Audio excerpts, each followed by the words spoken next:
In fact, different evangelical groups offer different interpretations but they all share the belief that the support to Israel is a biblical obligation. God says in Genesis 15:18 through 19, "To your descendants I give this land from the Wadi of Egypt," meaning the valley of Egypt, "to the great river, the Euphrates."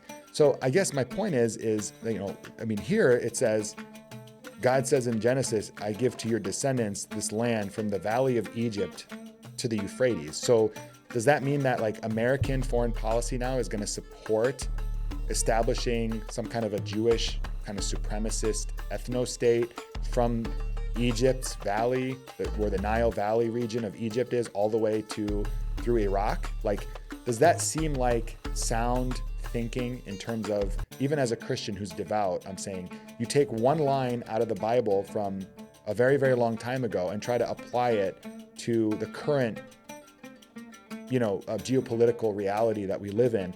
Does that make sense? Think about it. There are all these rules in major religions about, the 10 Commandments, for example. Thou shalt not steal, thou shalt not kill, thou shalt not. Meaning that there's still some sense of that you have to have law and you have to have order and justice, right?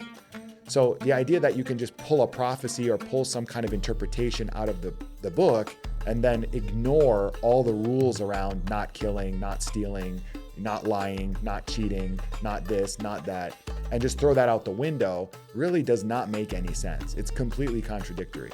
But one of the leading Israeli political and religious leaders, Rabbi Ovadia Yosef, called for the annihilation of Arabs, saying they are evil and damnable. During a Passover sermon on Monday, Yosef, a former chief rabbi of Israel, is the spiritual leader of Shas, the third largest party in the Israeli, he is actually political, third largest party in the Israeli Knesset and part of the ruling coalition led by Prime Minister Ariel Sharon. So this was back in the Sharon days, early 2000s. Yosef preached that it is forbidden to be merciful to them. Listen to this, folks. He preached that it's forbidden religiously to be merciful to them, the Palestinians. Here's one from former Israeli Defense Minister Moshe Yaalon from 2002. The Palestinian threat harbors cancer-like attributes that have to be severed. There are all kinds of solutions to cancer. Some say it's necessary to amputate organs, but at the moment, I am applying chemotherapy. I don't know what he means by chemotherapy, but it obviously isn't good for you if you're Palestinian and you're the cancer in the analogy. Like this, maybe has a little bit different meaning in a non-American context, but you can kind of understand the invasion of privacy. And they just decide to set up shop in your house, and you're up the rest of the night, soldiers going all through your cabinets, eating your food, snacking, messing around in your house. They can pick through your wife's, freaking like your laundry or underwear cabinet, anything they want to do. They have full access to your house, and they do all kinds of stuff to antagonize the local population so that they can be in a perch sitting there, like, just doing their different military exercises in a neighborhood. That happens all across the West Bank all the time. How would you as an American, as a Texan, as a Mississippian, as a Louisianan, as a Floridian, as a, you name it, state, member of, citizen of, how would you accept that for yourself? Would you accept it? I really don't think so. If Israel thinks they want to shoot something, they get to shoot it with a missile and wipe out 50, 100, 200 people, and no one gets to ask a question, no one bats an eyelash. And if you understand that that's how they're operating, that, I have a laser-guided missile, therefore I can wipe out 200 people and say that I was targeting one of them or targeting two of them. There's a military strategic objective I was targeting, but 200 people also had to die. If we accept that, then you should accept any kind of use of violence or targeting of civilians from any other group towards Americans in the future. It's unacceptable, is my point. I'm not advocating for it. What I'm trying to say is the opposite. It's unacceptable. But why is it that you are being led to accept it for the Palestinian people when you would never accept it for ourselves? Entire families of uncles, aunts, grandparents, the whole entire family lineage will be wiped out in that bombing. We're going to strike that building, and they'll strike it.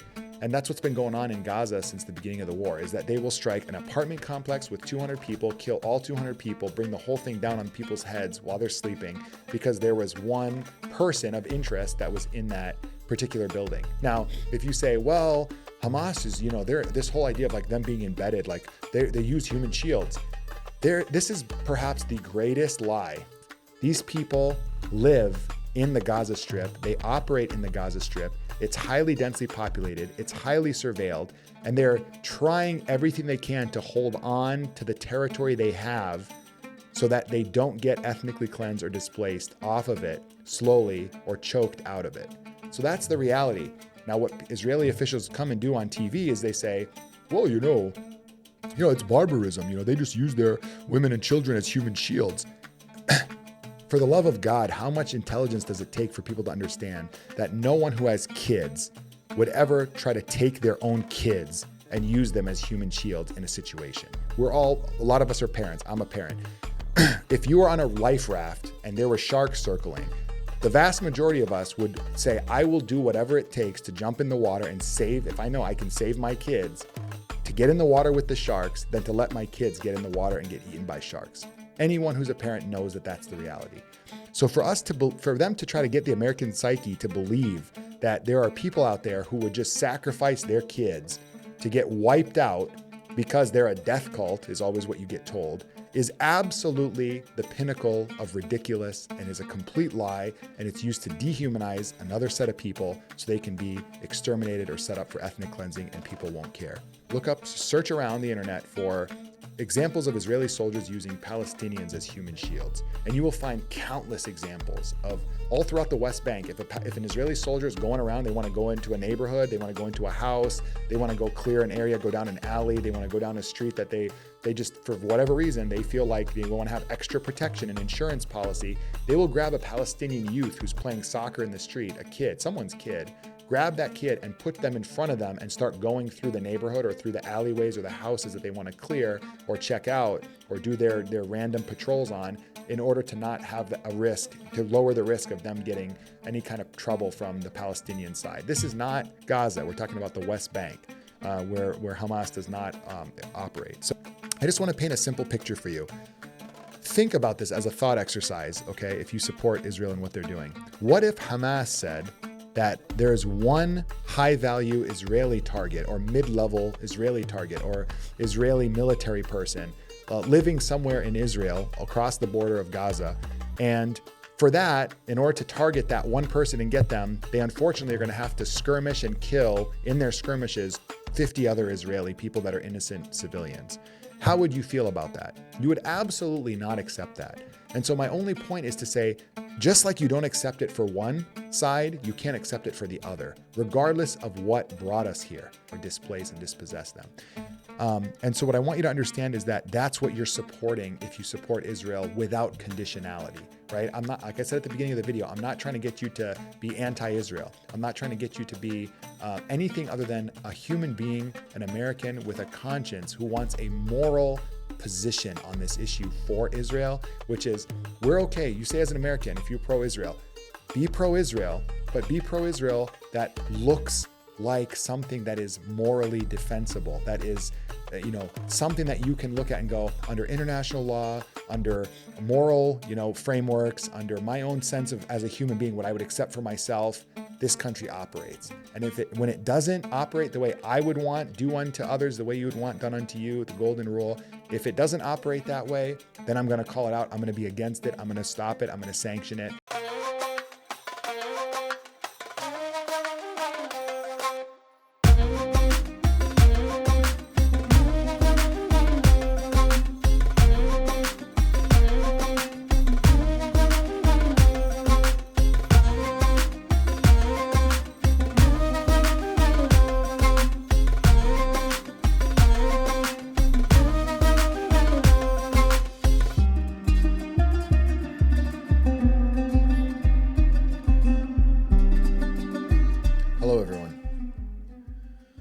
As of May 28th, 2025, over 56,000 people have been killed in the Gaza war. 54,700 Palestinians and 1,706 Israelis. These are, of course, estimates. However, the numbers can only be confirmed and revealed at some point in the future where international, neutral observers are allowed to actually go in and investigate. However, based on reporting that's being spread in international media outlets and online, these are the numbers as of right now. 180 journalists and media workers are included in the number for Palestinians, 120 academics, 224 humanitarian aid workers, including 179 employees of UNRWA. 80% of Palestinians killed are civilians, and 70% of Palestinians killed in residential buildings are women and children. Within the past week, the world has found out about the killing of 9 of 10 children of Palestinian doctor Ala al-Najjar, who just days ago also lost her husband, Dr. Hamdi al-Najjar, who was 40 years old. Dr. Ala and her son Adam, of 11 years old, are the only remaining surviving members of their family. And there are countless stories like this. What I want folks listening to this to understand is that a lot of these are statistics and anecdotes. However, I really encourage anyone who has not necessarily been exposed to all the details of what is going on currently in Gaza to really go and do your own research. Go look things up. Go Google things that you normally wouldn't be exposed to or normally Google. And you will see that there are, in fact, countless examples of entire families being wiped out in the Gaza Strip as a result of American-financed and American-backed Israeli airstrikes. I want Americans to understand that entire families of 60 to 100 people have been wiped out completely from the civil registry of Gaza. These stories are anecdotes, but they are countless in number, going to almost 2 years now, over 18 months of this conflict.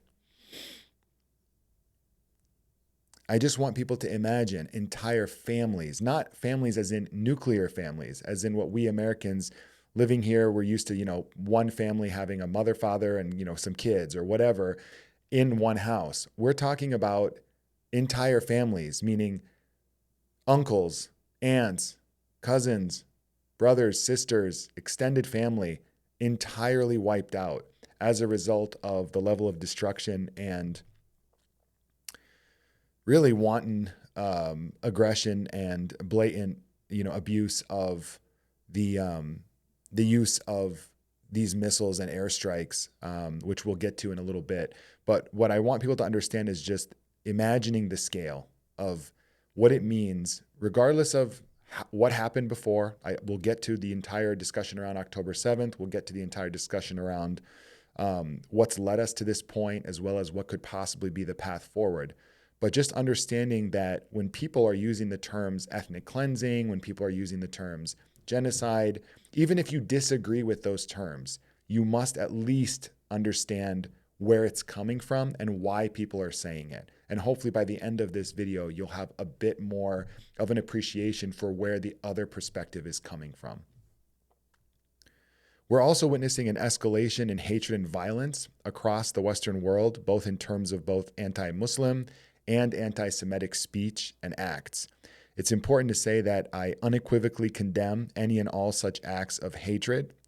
I stand in defense of the rights of any of my fellow Muslim Americans, as well as any of our Jewish brethren, when it comes to them exercising their free speech and simply trying to live peacefully here in America.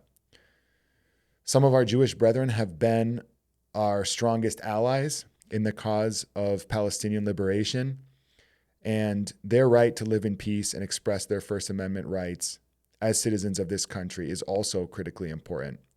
I condemn vandalizing. There have been reports of the vandalization of Jewish temples, places of worship, congregation centers, just as I condemn the same acts against mosques or places of Muslim congregation and activity. It is with this framing that I begin this monologue.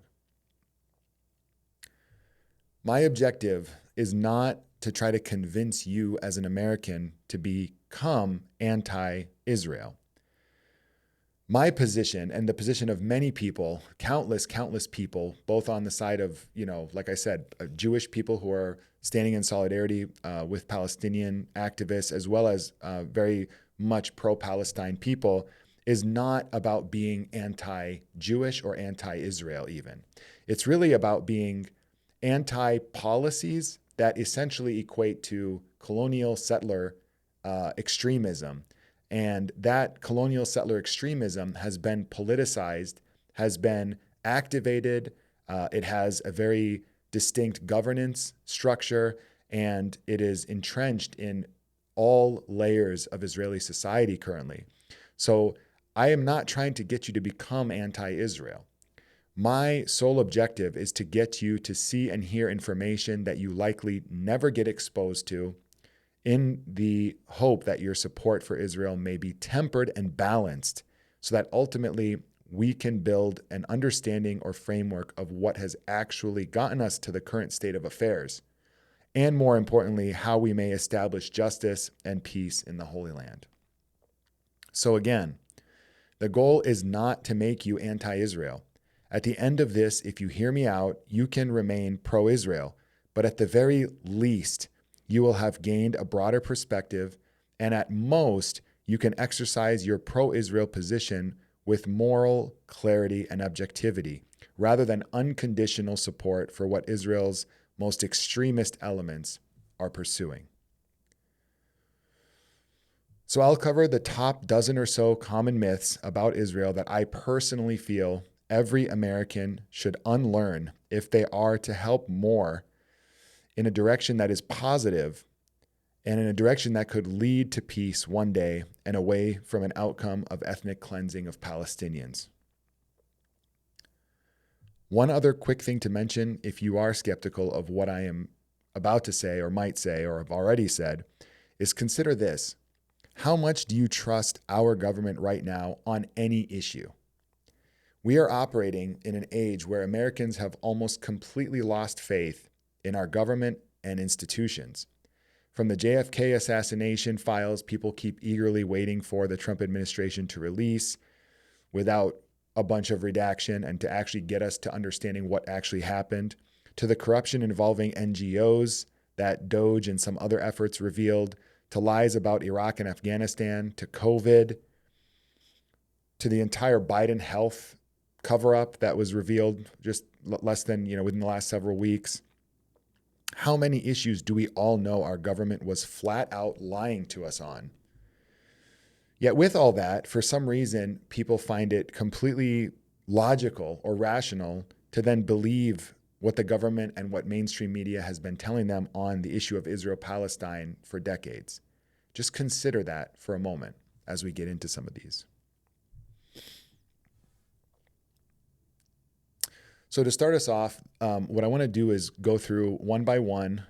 The first one is this myth that, as far as the dozen or so myths about Israel that I really hope all Americans unlearn or at least open their eyes to considering the other position on or a different perspective on, is this first one that there is a historic legitimate claim by Jewish people to the land that Palestinians currently live on or occupy.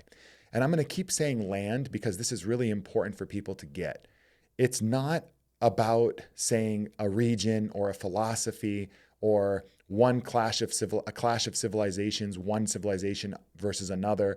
What this really is about is there are people living on land, and there are another people that are not living on that land. And slowly but surely, over decades and decades, one group of people has systematically displaced the other from the land that they occupy and live on and have owned for generations, and are resettling it with people who have never lived on that land. And so that is the actual act on the ground that is occurring, right? And what I want you to understand is that in order for that act to occur, there has to be an entire system, an entire framework, philosophy, political movement, ideological aspect, religious aspect that gets activated in order to support and enact and carry out that particular action on the ground, which is transfer of land from one group of people to another against one group of people's will, i.e. the Palestinians.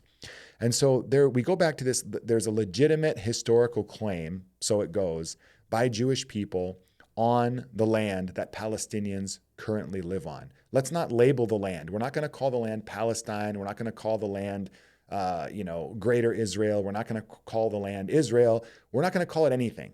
Just stay with me for a moment. there is land on planet Earth. You can Google Earth and Google map the land. There are currently people living on it. And there's a group of people who are trying to establish a claim, a historical claim to that very same land. And so I'm sure there are a lot of details we can get into, but for the sake of time, I'm going to keep it to, kind of key few points here.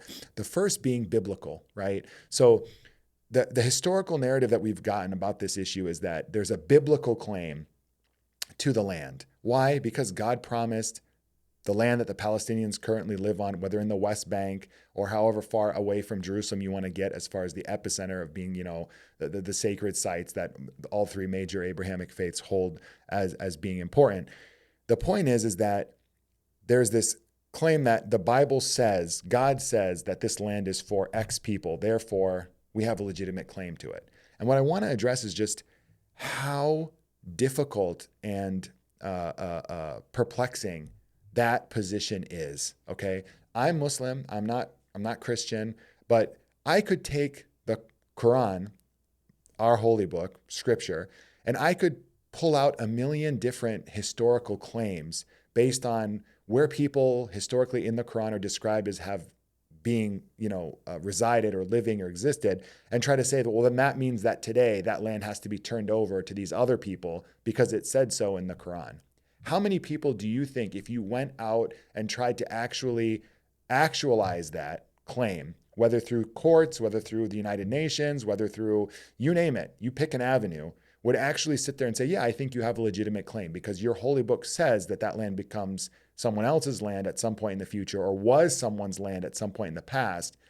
Therefore, that means that you now have the right to go kick those people off their land, use intimidation tactics, use legalese and kind of sleight of hand through your judicial system to move those people off their land and take that land over. How many of us would accept that? So I would ask yourself, if you're living on land that you purchased in the state of Illinois, or you purchased in the state of, you name it, Texas, whatever, and suddenly some people showed up and they said, in our holy book, it says that we used to own that land a long, long time ago.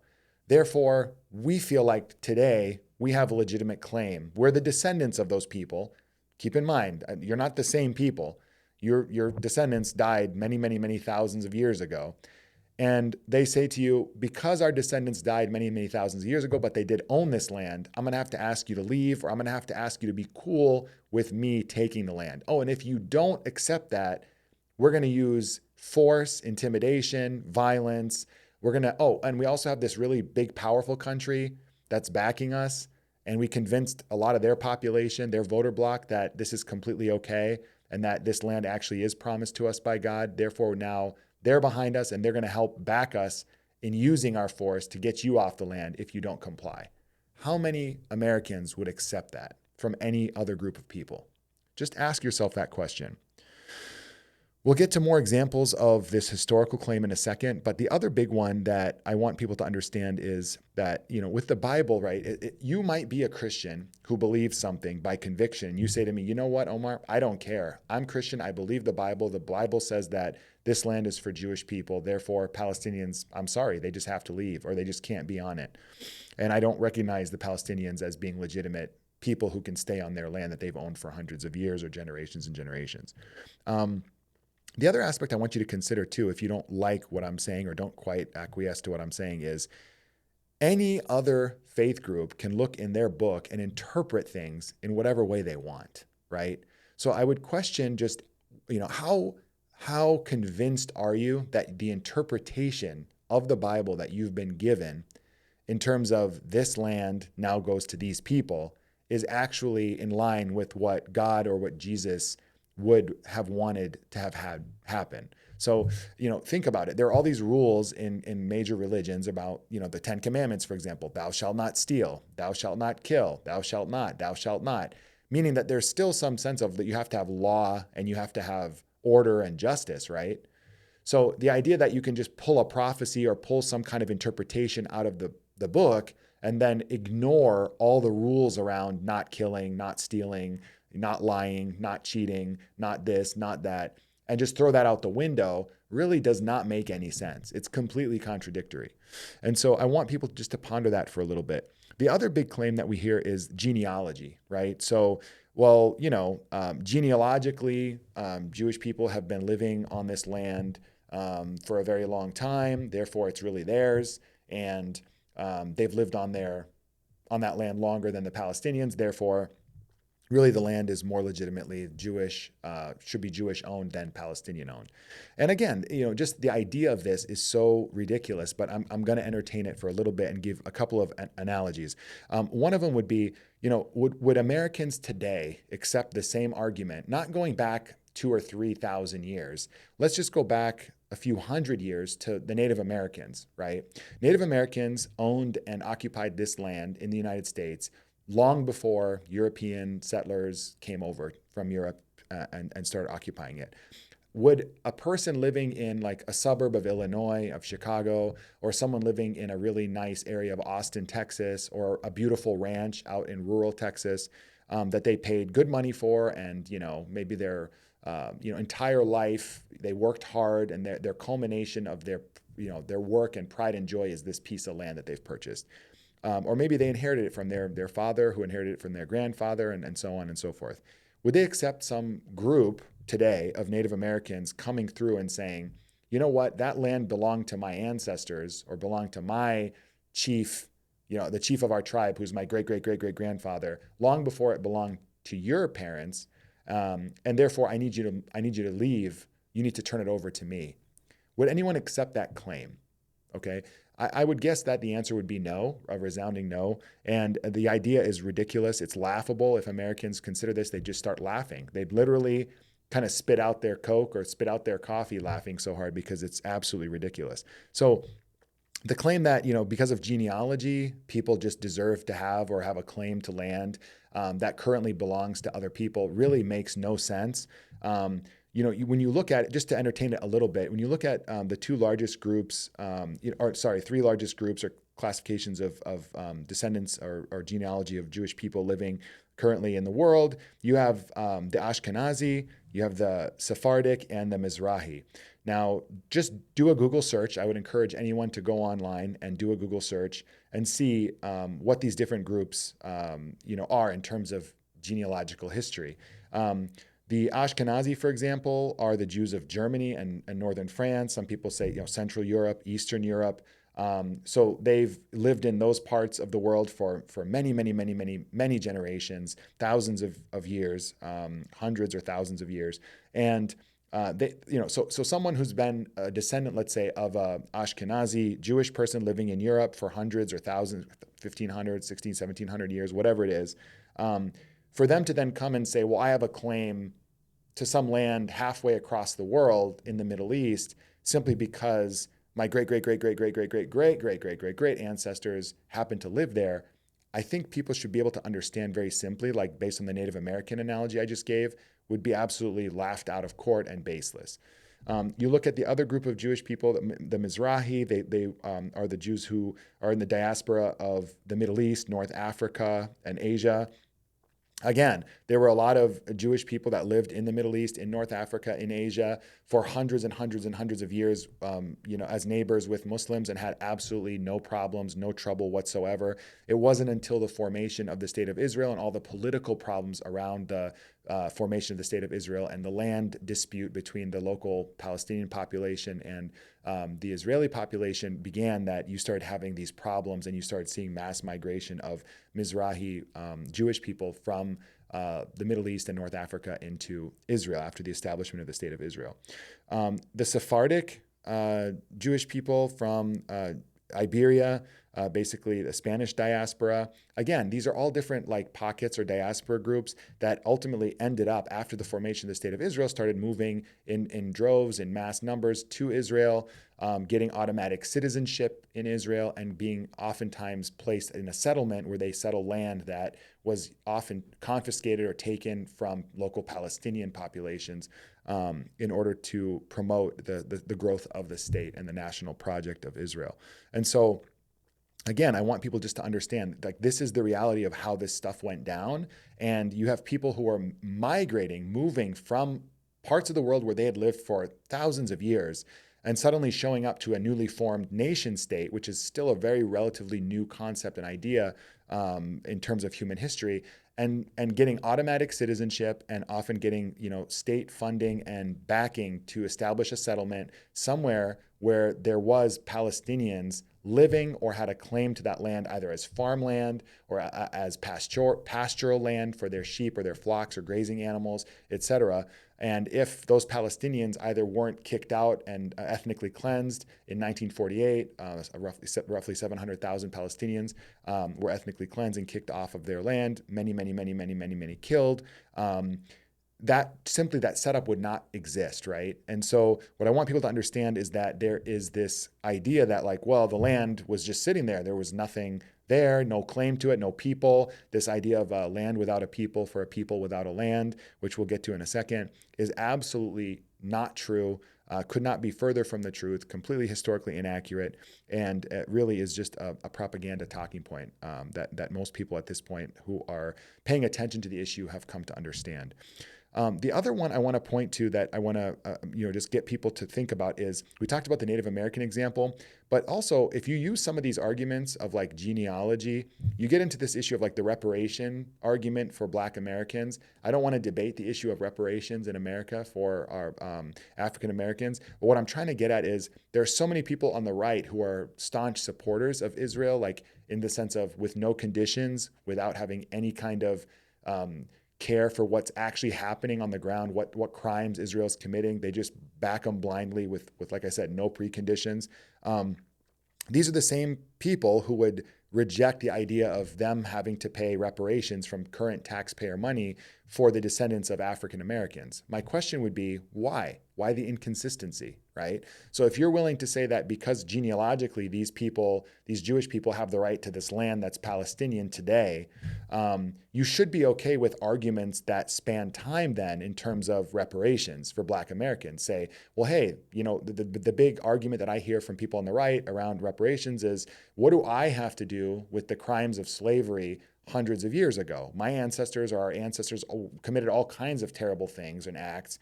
Why do we have to pay for that now, given that these African Americans who are alive today also did not experience slavery themselves? I didn't wrong them personally. Why should my taxpayer money or white people's taxpayer money be used towards people today who could just go out and get a job? This idea of freeloading and trying to use this as an excuse to get money when you really don't need it, and it's just a ploy to try to get a bunch of handouts.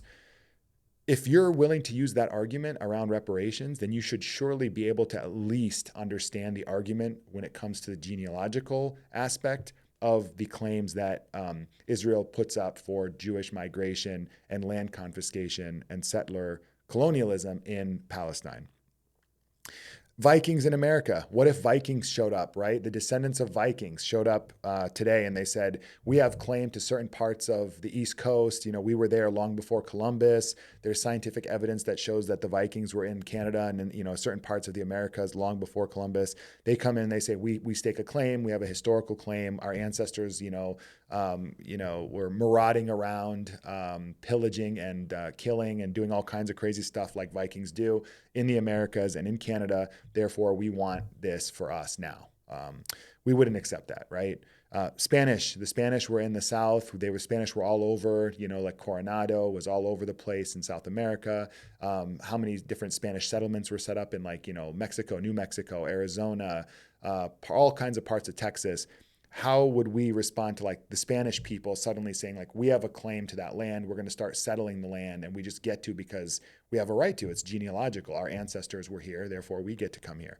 No one would accept that. So I hope that I put some of these to bed without going into a lot of scientific and historical technical detail, which I trust that anyone who's being reasonable and being sincere should be able to hear what I just said and go, you know what, that makes sense. I can see that.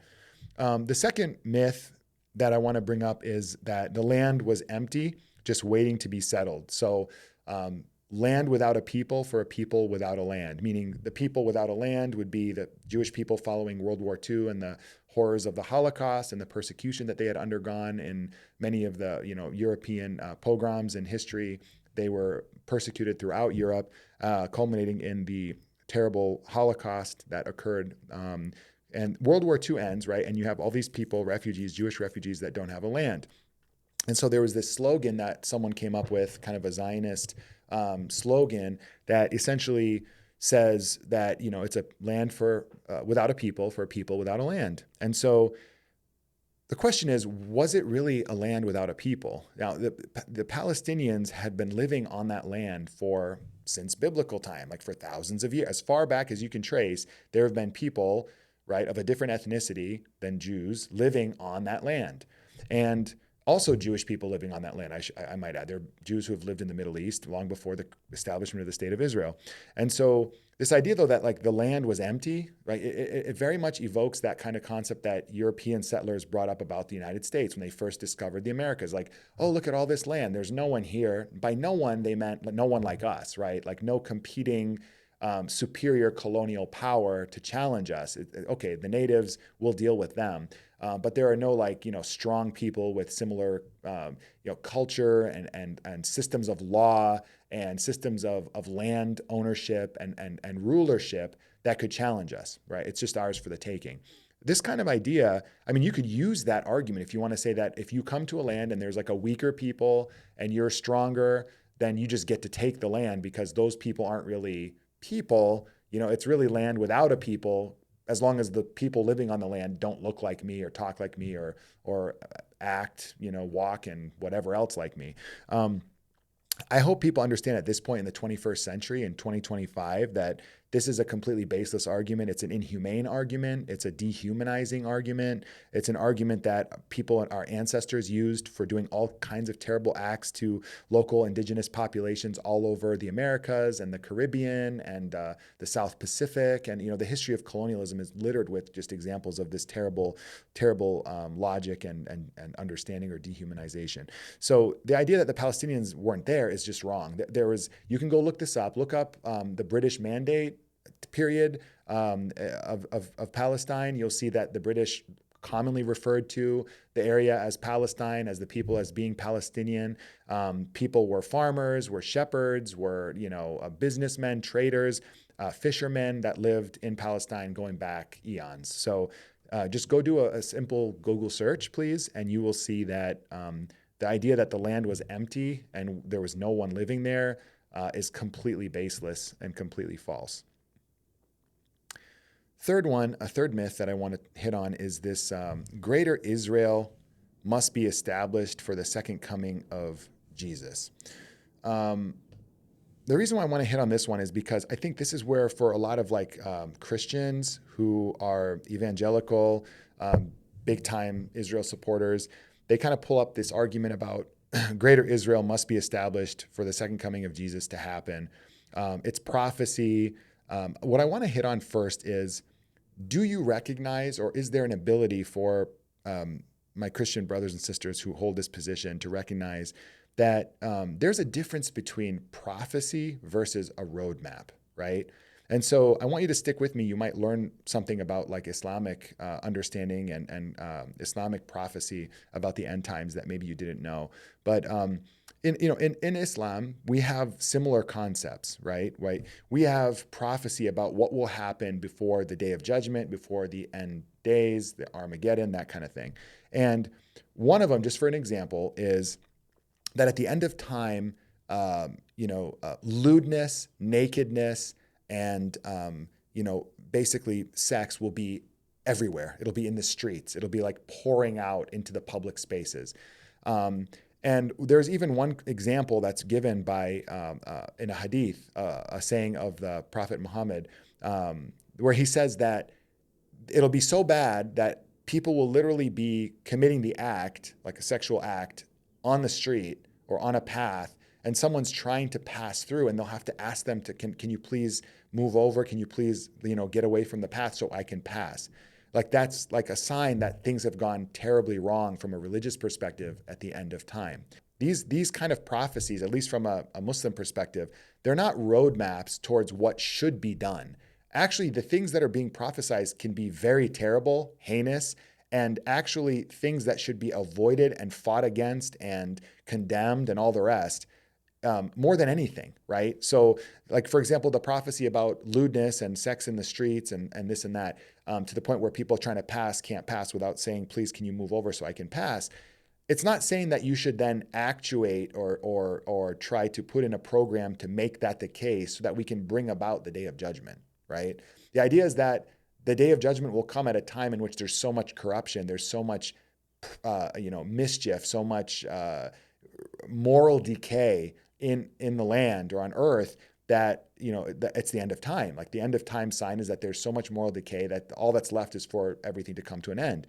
And so you shouldn't try to increase the level of moral decay in order to bring about the day of judgment or the end times, just because you think that it'll be a great moment, temporarily for your particular faith group before everything comes to an end. The idea of prophecy is to look at signs, right, and symptoms of what may happen before another thing happens or around the time of another thing happening, as a warning, as something to be aware of, as something to kind of give us a sign to future generations that, hey, you better get your house in order because we're approaching some climactic event that culminates in the end of humankind and the bringing about of the day of judgment and God's judgment. So I don't know if it's the same for Christians, but I just want Christians out there who are hearing this to like consider this and understand that because something is prophesized doesn't mean that you have to make it like a self-fulfilling prophecy and try to like actuate the prophecy to become real, right? If there was a prophecy that said at the end of times, babies will be carried to the top of roofs and will be thrown off the roofs, would that mean that you go do that to make the end times come? No, you would say, oh, that must be a horrible period of to happen in human history that will happen in the future as a prophecy. And, we should be very careful to not ever have that happen because it means that we've really reached a threshold of corruption and, like I said, moral decay that we've warranted the end of times coming. So for this issue of like greater Israel must be established for the second coming of Jesus, I just want to give people an understanding of like why I'm bringing this up, because what you see is, and I'm just reading this from like a simple article online that I found, politicstoday.org. I don't know if they lean left, lean right. I literally just Googled this just to kind of get an example.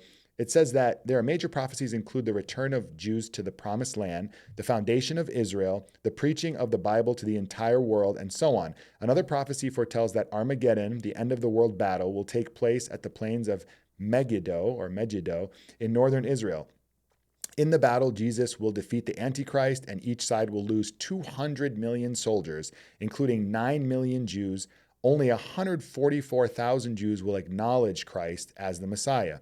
In fact, different evangelical groups offer different interpretations, but they all share the belief that the support to Israel is a biblical obligation. God says in Genesis 15:18 through 19, "To your descendants I give this land from the Wadi of Egypt," meaning the valley of Egypt, "to the great river, the Euphrates." So I guess my point is here it says, God says in Genesis, "I give to your descendants this land from the valley of Egypt to the Euphrates." So does that mean that like American foreign policy now is going to support establishing some kind of a Jewish kind of supremacist ethno-state from Egypt's valley, where the Nile Valley region of Egypt is, all the way through Iraq? Like, does that seem like sound thinking in terms of, even as a Christian who's devout, I'm saying you take one line out of the Bible from a very, very long time ago and try to apply it to the current, geopolitical reality that we live in. Does that make sense, right? Could this have meant that maybe that was already something that happened in the past? If this was long before, the times of a certain, strong Jewish king, whether it's Solomon, whether it's David, whoever, does that mean that maybe that already came to pass? Or does it mean that you have an actual playbook that you now have to activate if you have political power in the United States and try to ensure that this becomes the official foreign policy of the United States of America? I just want people to understand how ridiculous it is if you start going down that path based off of, people today just taking an interpretation off of a verse from the Bible or from any religious book. The other thing that I want to point out here is that it says that, the Antichrist will be defeated. Each side will lose 200 million soldiers, including 9 million Jews, which really there aren't that many Jews that live in Israel or in the world in general. So I think wiping out 9 million seems pretty terrible. Wiping out anyone innocently is terrible, but I'm just saying, like, wiping out 9 million, it's pretty much like genocide or ethnic cleansing of Jews, and only 144,000 will acknowledge Christ. And these people are like okay with all this and actually trying to bring it about, to hasten it, to make it happen faster by supporting Israel and everything that's going on over there. So people who are thinking like this really in essence are kind of thinking they want to actualize a genocide or an ethnic disaster, killing disaster of Jewish people. But in order to make it happen, they need Jewish people's help today through supporting Israel. And then the Jewish people are thinking the Christians are crazy and we'll take their support, but we're not the ones who are going to be on the wrong side of this giant killing spree at the end of time. It's going to be the other side. Who knows what each side thinks of the other. But I just want people to understand like how like gray and shady and open to interpretation and kind of honestly like insane from the sense of not trying to disrespect anyone's religion, but insane from the sense of like trying to take a prophecy or an idea of what could happen hundreds, thousands of years from now. We don't know how long from now the day of judgment would be if you believe in the day of judgment.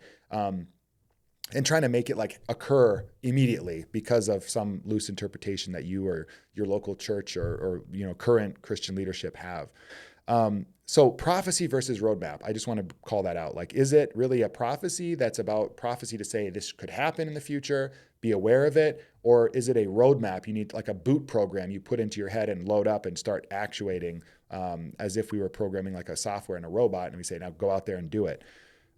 Also, we have this difference in Muslim versus Jewish belief in Jesus, which I think always gets missed by a lot of Christians, especially evangelical Christians. Some know more than others, but Muslims also, like if you're trying to do this because you feel like if you support the Jewish people, it's good for you because they're more like us, and well, the Palestinians, they're not really, they're Muslim, they're more distant or different than us. Really, nothing could be further from the truth. I'm not trying to like say, hey, you should ditch supporting Jewish people and hate them and then love or support Muslim people. I want everyone to like stop hating each other and to like love each other and treat each other the way that they really should as adherents to each faith group. And how our ideals, teach us to actually treat people.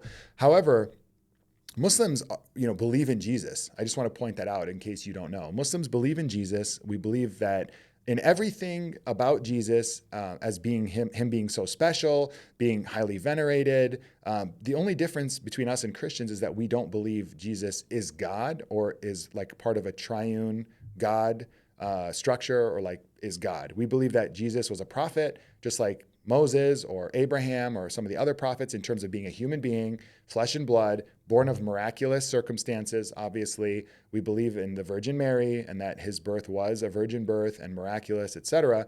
But we hold God above everything else, like God the Father in Christianity. And we believe that God cannot have any partner, any like sharing of power. And there is no like Trinity. There's just God, and he's the Father, and he's above everything, and he's beyond anything we can comprehend, and everything else human is subservient and below God.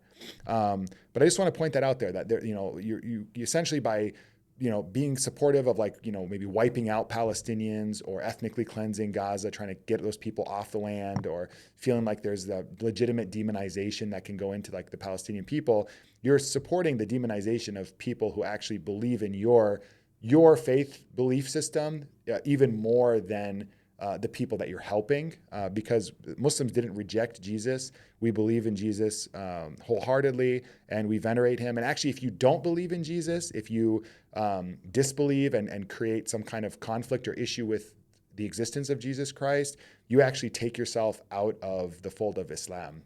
So really, I just want people to understand that who may not know. And then also, is ethnic cleansing, I don't want to say genocide, because I think people just nowadays think genocide means kind of like a Hitler-esque or a Stalin-esque, like I am literally looking for every single person who's Palestinian on this geographical area and I want to execute every single one of them and I won't stop till every one of them is dead.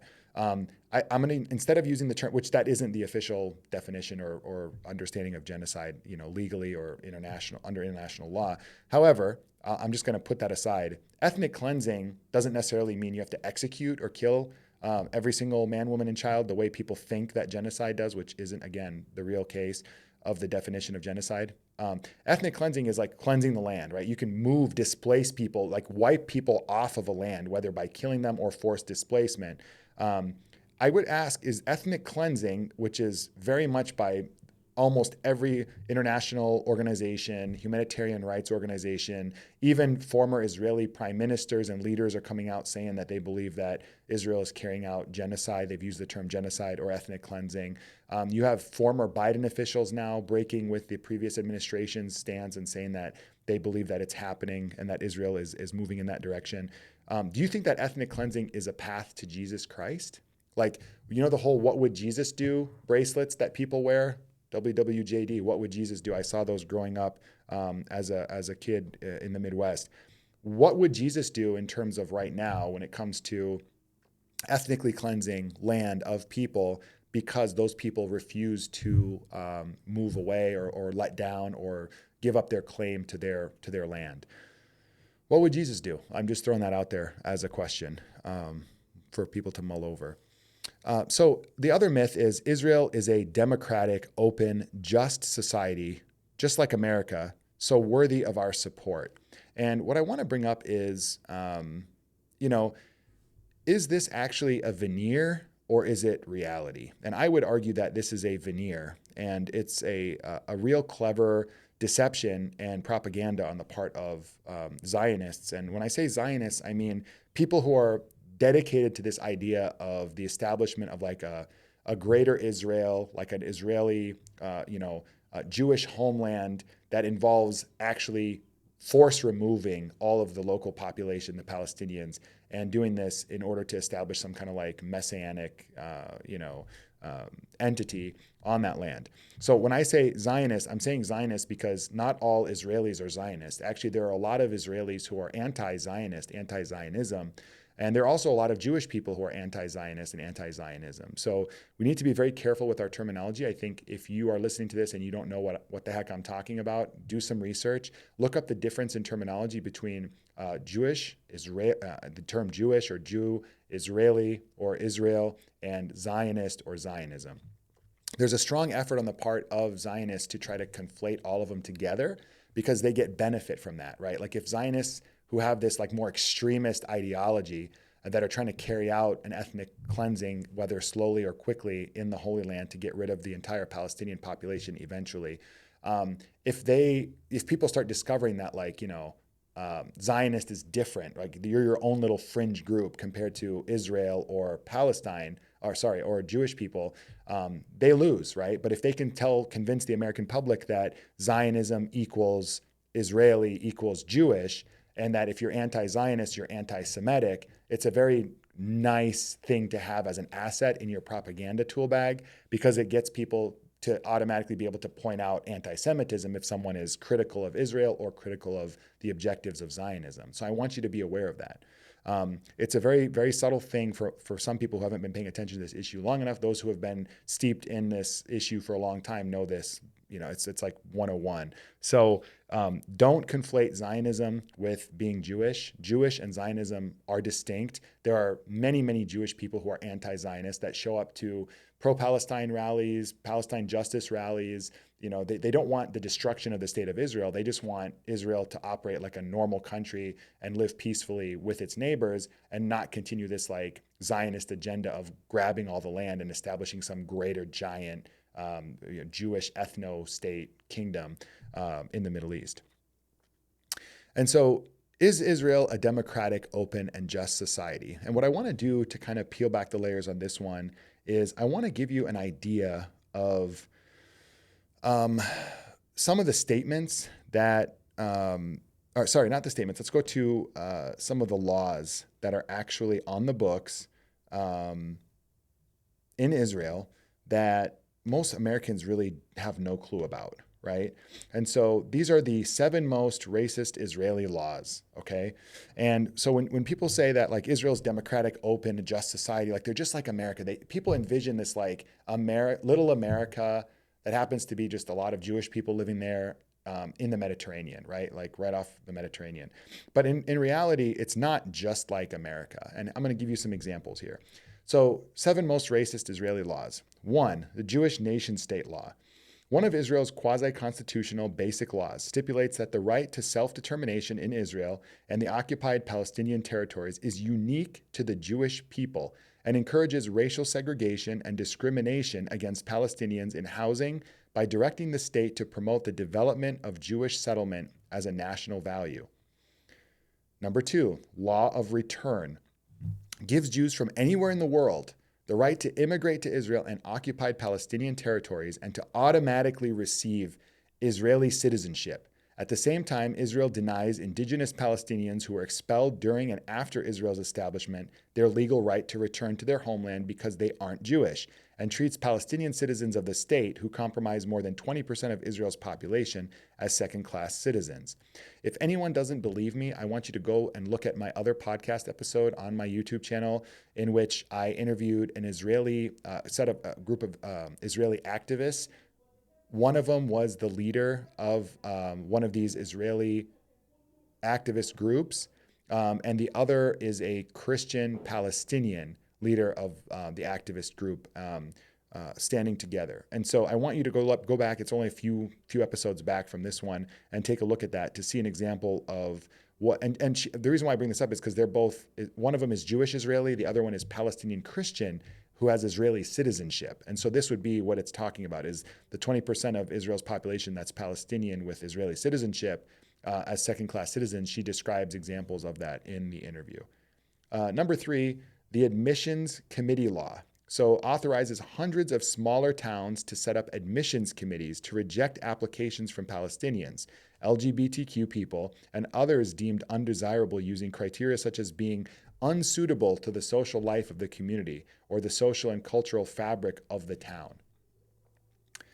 Law number 4, absentee property law and land acquisition law. Allows Israel's government to expropriate land and other property belonging to Palestinians who were driven from their homes during the state's establishment. The primary tool used by Israel to steal huge amounts of land and private property from Palestinians who were expelled and denied their right to return, including many internally displaced within Israel's borders. Israel lands law. Another of Israel's quasi-constitutional basic laws stipulates that ownership of state lands can only be transferred between the government and quasi-governmental agencies like the Jewish National Fund, which only leases land to Jews. 93% of the land in Israel is state-owned. Israel's discriminatory land policies make it extremely difficult for Palestinians with Israeli citizenship to gain access to land for residential, commercial, agricultural, or other uses. This one's important to understand because ideal, in an ideal situation, right, for a Palestinian, if you become an Israeli citizen, just like if you become an American citizen, you have the same rights to be able to buy and purchase land and build wealth and grow your estate, just like anyone else in the country does. And what Israel recognizes is that if they grant Palestinians citizenship, but then they can also possibly in the future become wealthy and start buying up land, you could end up transferring land from Jewish hands back to Palestinian hands, which is a problem, not if you're a Jewish person. It's not a problem if you're a Jewish person. It's not a problem if you're an Israeli. It's a problem if you're a Zionist who believes that only Jews should own the land and they should kick out and expel ownership of the land to any Palestinians. Number 6, the citizenship and entry into Israel law. Prevents Palestinians in the West Bank and Gaza who are married to Palestinian citizens of Israel from gaining residency or citizenship status, including those who were expelled from towns inside what became Israel in 1948. Forces thousands of Palestinian citizens of Israel to leave the country and live apart from their spouses and families. Again, they don't want someone to become an Israeli citizen and then later on marry someone who's not Israeli and then end up gaining population by having the Palestinians then live in Israel or move and get citizenship in Israel. Number 7, the Nakba law. Bans public funding for institutions and organizations involved in commemorating the violent expulsion of 3/4 of all Palestinians during Israel's establishment as a Jewish majority state in 1948, known to Palestinians as the Nakba. The best example or analogy I could give of this to Americans would be like, imagine if we all know that the Native American population in the United States was either brutally killed or, died off from tons of diseases that came over from colonial, European settlers, et cetera. But there was a lot of killing that occurred. There were a lot of massacres of Native American populations that history has recorded. And so imagine if Native Americans wanting to have like a commemoration day or event around something related to that, ethnic cleansing or dying or killing or suffering, whatever you want to call it. If that became, illegal, or institutions would lose funding if they were involved in, something commemorating such an event. This is the equivalent, only it's even more biting in the case of the Palestinians, because we're talking about 3/4 of all Palestinians that were displaced. And we're also talking about people who are only 60, 70 years ago. Like, they have grandparents that are still alive today that remember going through it. It's not like something that happened super long ago where it's kind of like being brought out of thin air. It's like, oh, well, why do you want to bring that up now? You know, what are you trying to say? What are you trying to start? It's not like that. These are people who have lived it and are living it currently today. So I just want people to understand, these are just 7 like categories. If you go Google, like, I just did a simple Google search here for, what was it? Look up like discriminatory laws in Israel. You'll get their websites that have hundreds of them with all the little statutes, all the little, exactly the coding of, you know, when they were passed and what they were, what the votes were in the Knesset for the different statutes or bills. And they give you, like, I mean, it comes down to rights for Palestinians to access their land, grazing land, ability to dig water wells, housing permits, which, you know, license plates for driving on certain roads, cars, where they can and can't go. There's so many things, it's unbelievable. You have to go start looking at them one by one in order for you to really wrap your head around just the scale of the discriminatory laws. And so to say that it's a democratic, open, just society, just like America, is absolutely a myth. It's not true. They really try to just use this caricature of Palestinians and Muslims and what Americans think of Palestinians and Muslims from like movies and terrible propaganda in Hollywood and TV shows and stuff, to try to get them to like think something about Palestinians and Muslims that isn't true, and make it seem like those people are unworthy of having the same rights or the same protections under the law as Israelis, and therefore, like, we're forced to do this because, you know, if we didn't, they would just, you know, take over and immediately try to expel or kill us, which is absolutely not true and is, you know, and again, another propaganda tactic. The other myth number 5 we're at, is Israel is in America's strategic interest to support no matter what. So when I say support, I keep saying like no matter what or unconditionally, because I'm not trying to get you, like I said in the beginning, to say be anti-Israel. What I'm trying to get you to do if you support Israel is just understand a different perspective, understand where other people are coming from, and also to be able to understand that you can be supportive of another country if you like the idea of that country and the whole idea of a Jewish homeland and protection place for the Jews, etc., who have been historically persecuted. I get that from like an American culture perspective.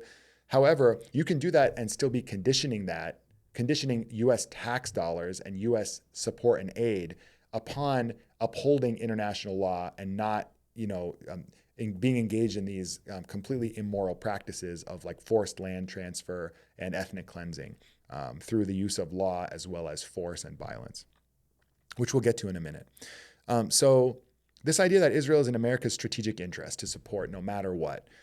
America, you know, I just want to envision a world for a second with you in which America really over the last 70 years, instead of giving complete kind of blind support to Israel over all of the neighbors in the region, if it would have done something a little bit different, which is, you know, maybe supported Israel with some conditions, right, or to a degree, but then also established strong relations with the Arab neighbors in the region. Imagine how many wars could have been avoided, right? So we talk about Israel being in America's strategic interest. Strategic interest means that it's good for us financially, it's good for us militarily, diplomatically, it's good for us economically, it's good for us across the board, right? In a bunch of strategic different ways.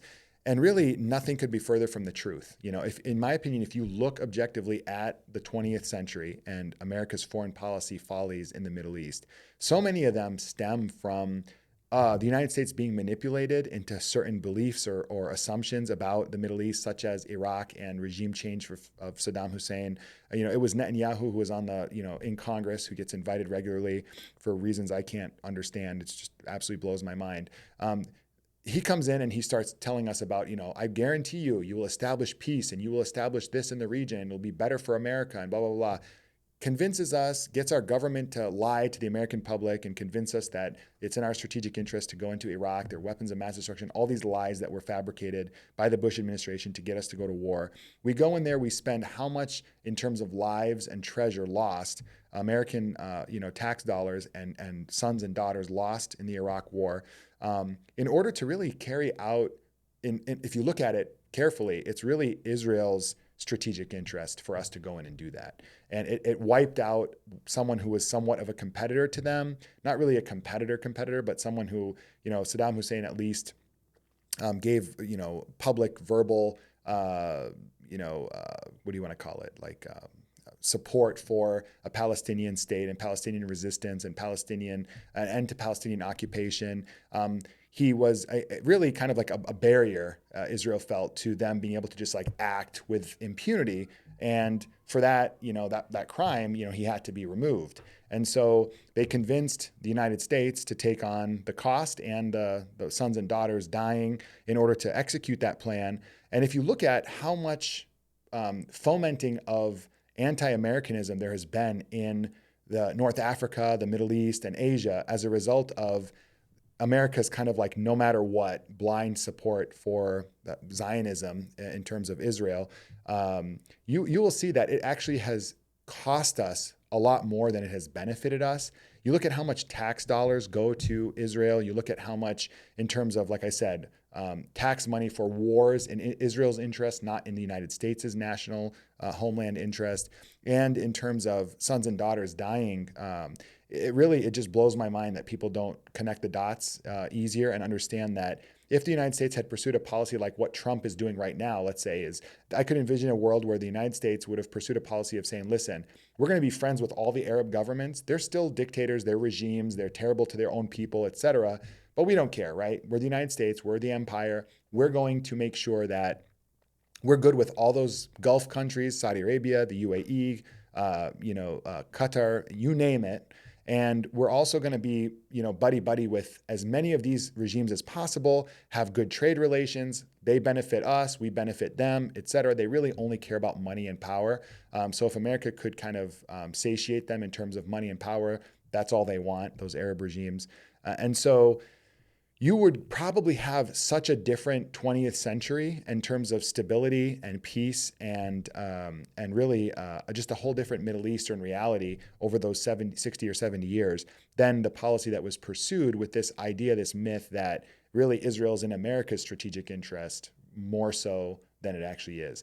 And what I want you to do is, because I'm not a political scientist by profession or a historian, go look up the book called it's called The Israel Lobby and U.S. Foreign Policy. The Israel Lobby and U.S. Foreign Policy. It's by Walt and Mearsheimer. So John Mearsheimer, who's been all over the internet lately with the whole Gaza thing.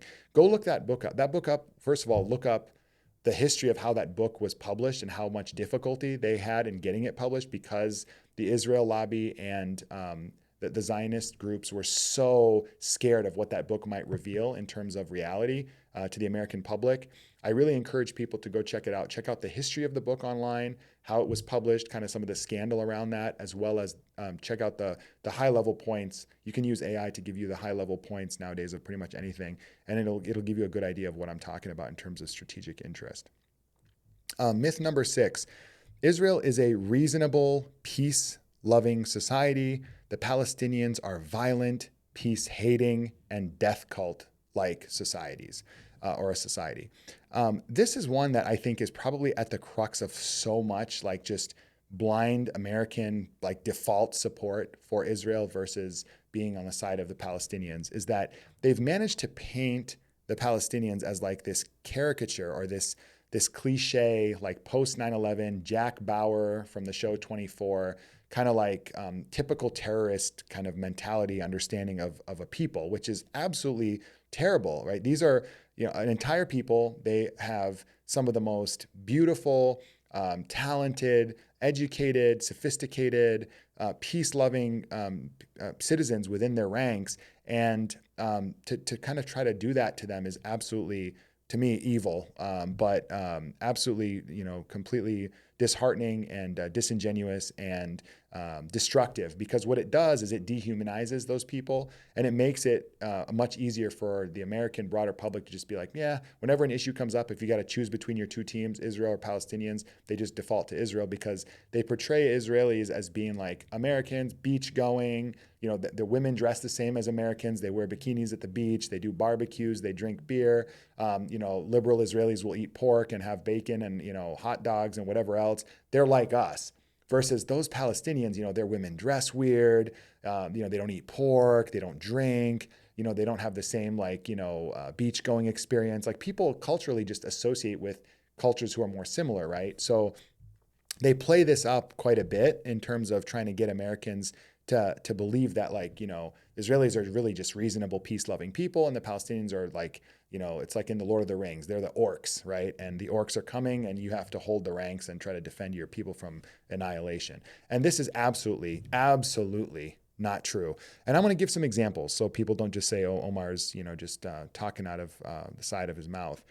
So I want to give examples of extremist, kind of not peace-loving, the opposite of peace-loving statements that have been put out by Israeli leaders and prominent Israelis in the past. So here's one. These are just a few. I encourage you to go online and search, and you can have fun all day looking at the laundry list of different things like this that they've said. This is Israeli Prime Minister Benjamin Netanyahu on his approach to Palestinians. And these are all before October 7th. So I don't want you to think like, well, yeah, I could understand after October 7th, these people the Israeli society went crazy. So would America after 9/11. We did too. I get it. No, this is all pre-October 7th because for a lot of people, they believe that everything started on October 7th. And that's just not true.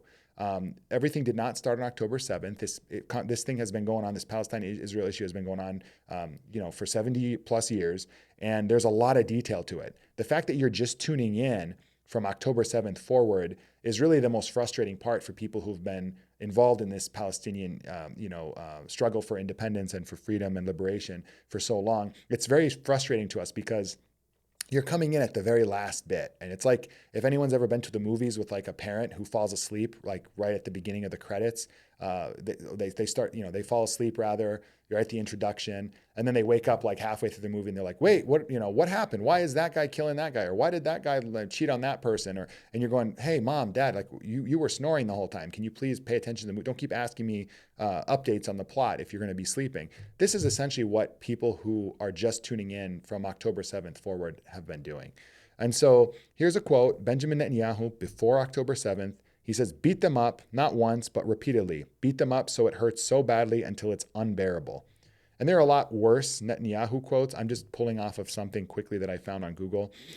Israeli Deputy Defense Minister, Rabbi Eli Ben-Dahan.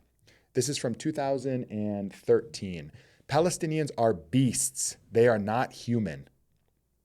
Israeli Defense Minister Avigdor Lieberman on Israel's Arab minority from 2015. Those who are against us, there's nothing to be done. We need to pick up an axe and cut off his head. Israeli Minister of Culture, Miri Regev. This is Minister of Culture. I am happy to be a fascist! Exclamation point. This is also prior to October 7th. Israeli Minister of Justice, Ayelet Shaked, on Palestinians. This is from 2014. 2014.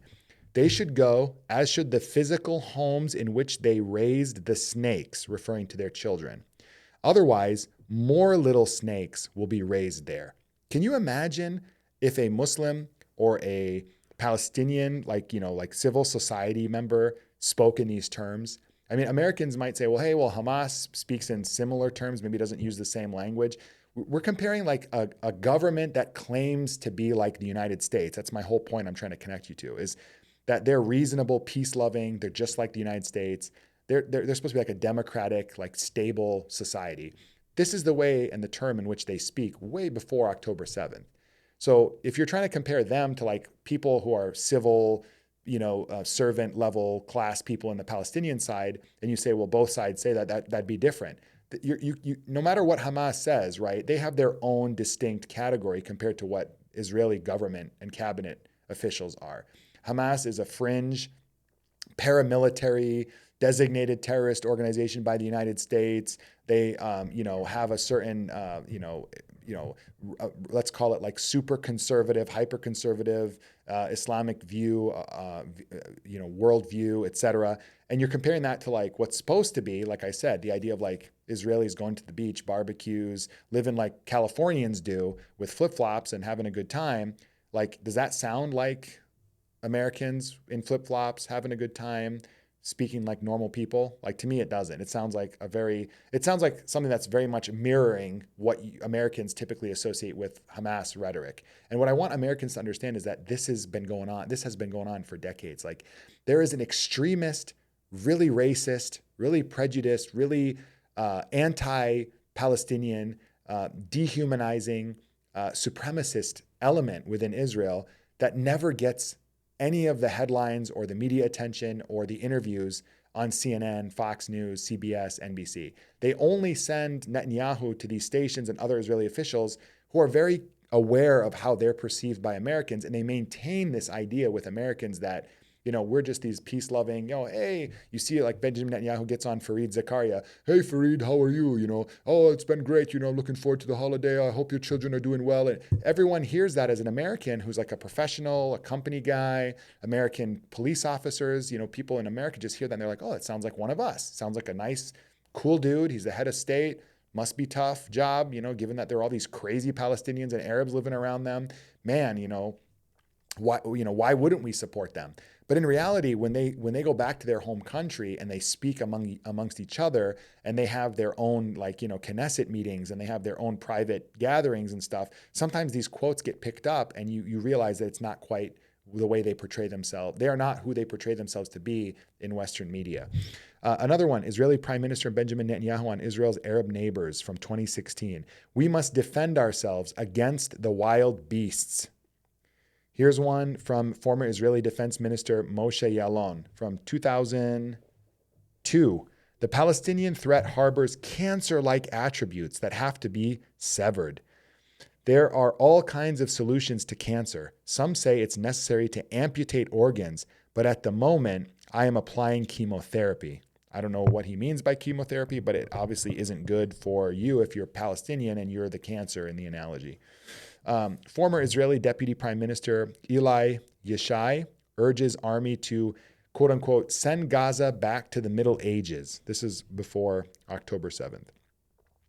There have been many Gaza bombing campaigns by Israel, by the way. If you're just tuning in, you should go check that out to better understand the history. Here's another one. I'll end with this one and then we can move on. Washington, D.C., I'm trying to find the year here, but I can't seem to find it. If you do, feel free to put a comment in or something in the video. But one of the leading Israeli political and religious leaders, Rabbi Ovadia Yosef, called for the annihilation of Arabs, saying they are evil and damnable.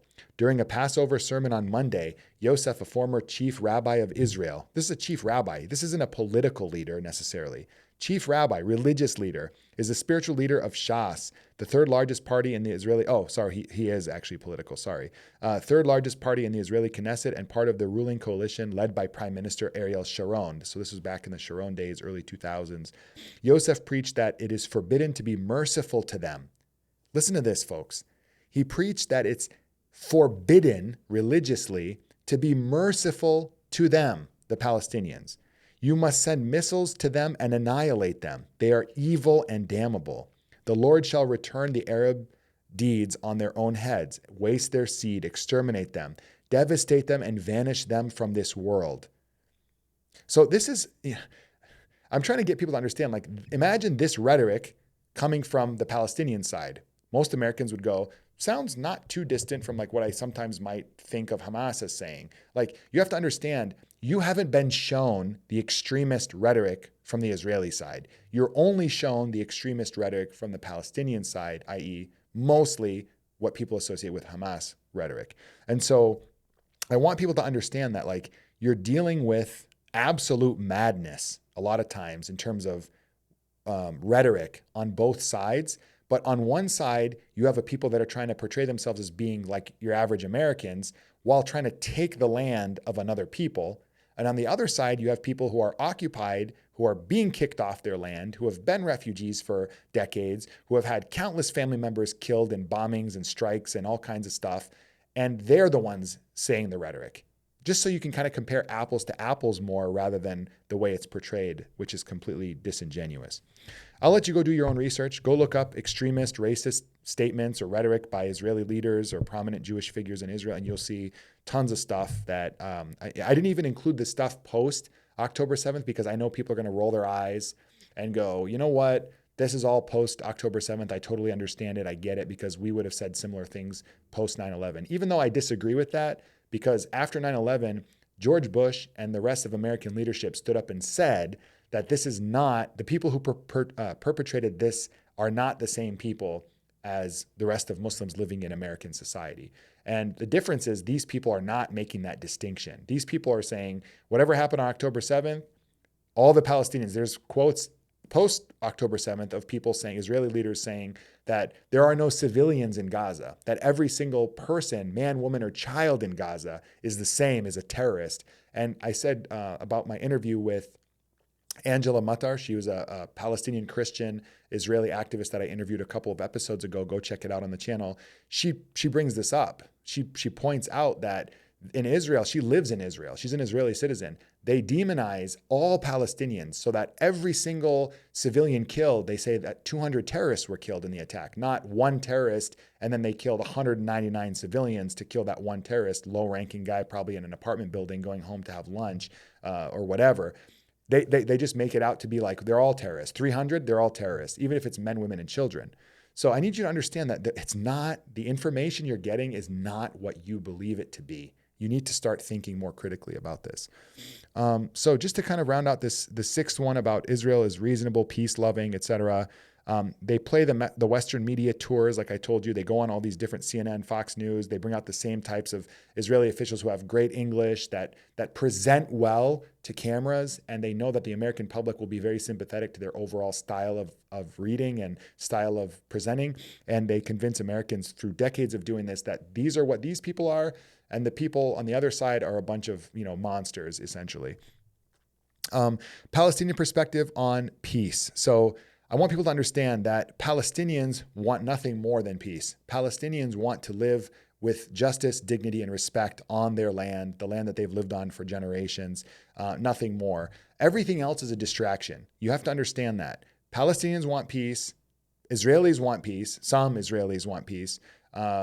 Now, what we have to try to figure out, folks, is how do we get the Palestinians who want peace and the Israelis who want peace talking and on the same page? And it's not going to improve things for us as Americans, for the United States by and large, to blindly support one side and not hold it accountable, i.e. Israel, for the extremism that comes out of Israel and that's activated in government in Israel, and only focus on the more extreme positions on the Palestinian side, i.e. Hamas nowadays, and their rhetoric compared to the other side. So that's my only point in bringing that all up. Myth number 7, Israel offers peace. Palestinians just keep rejecting it. I hear this all the time. You have to understand two different things. One is talk versus actions on the ground. So I don't want to get into the Oslo Accords, Camp David, all these different summits or meetings or negotiations that have occurred and then fallen apart or whatever. There's a lot there. Go check out Dave Smith's content. Go check out, I would point you to Ilan Pappe is probably one of the best easily accessible voices on the Israeli side, an Israeli scholar who talks about the occupation, talks about the history of it, talks about Zionism, and he is a proud Jewish scholar, Israeli scholar. Ilan Pappe, Ilanpappe. I'll put a link in the description. Please check out his stuff if you don't believe me. Don't take my word for it. He goes, ad nauseum. He talks about how Israel, this idea that Israel offers peace and the Palestinians just keep rejecting it, is such a joke. It's such a lie. The talk about wanting peace on the publicity tours that their officials do in the American media versus actions on the ground is the best thing I'll point to without getting into all the details of those different negotiations. One of them, in simply saying, is that if the Israelis wanted peace, right? Just stay with me for a second. If the Israelis wanted peace, why would they continue with settlements and settlement expansion? If you go pay attention to the news cycles, you will see that after any type of escalation or issue or thing that affects Israel in terms of public image negatively, like if Israel gets upset with the way Washington responded to something they did, they will immediately go out and announce the building of 200 new settlements or 20 new settlements or 50 or whatever number to occur in the West Bank, in order to antagonize or kind of stick it to the United States and to whoever, upset them in terms of whatever policy or whatever, news article got leaked or White House comment they didn't like or whatever. So imagine they're constantly, I want you to envision it like a boa constrictor or like an anaconda around its prey. You see this in movies.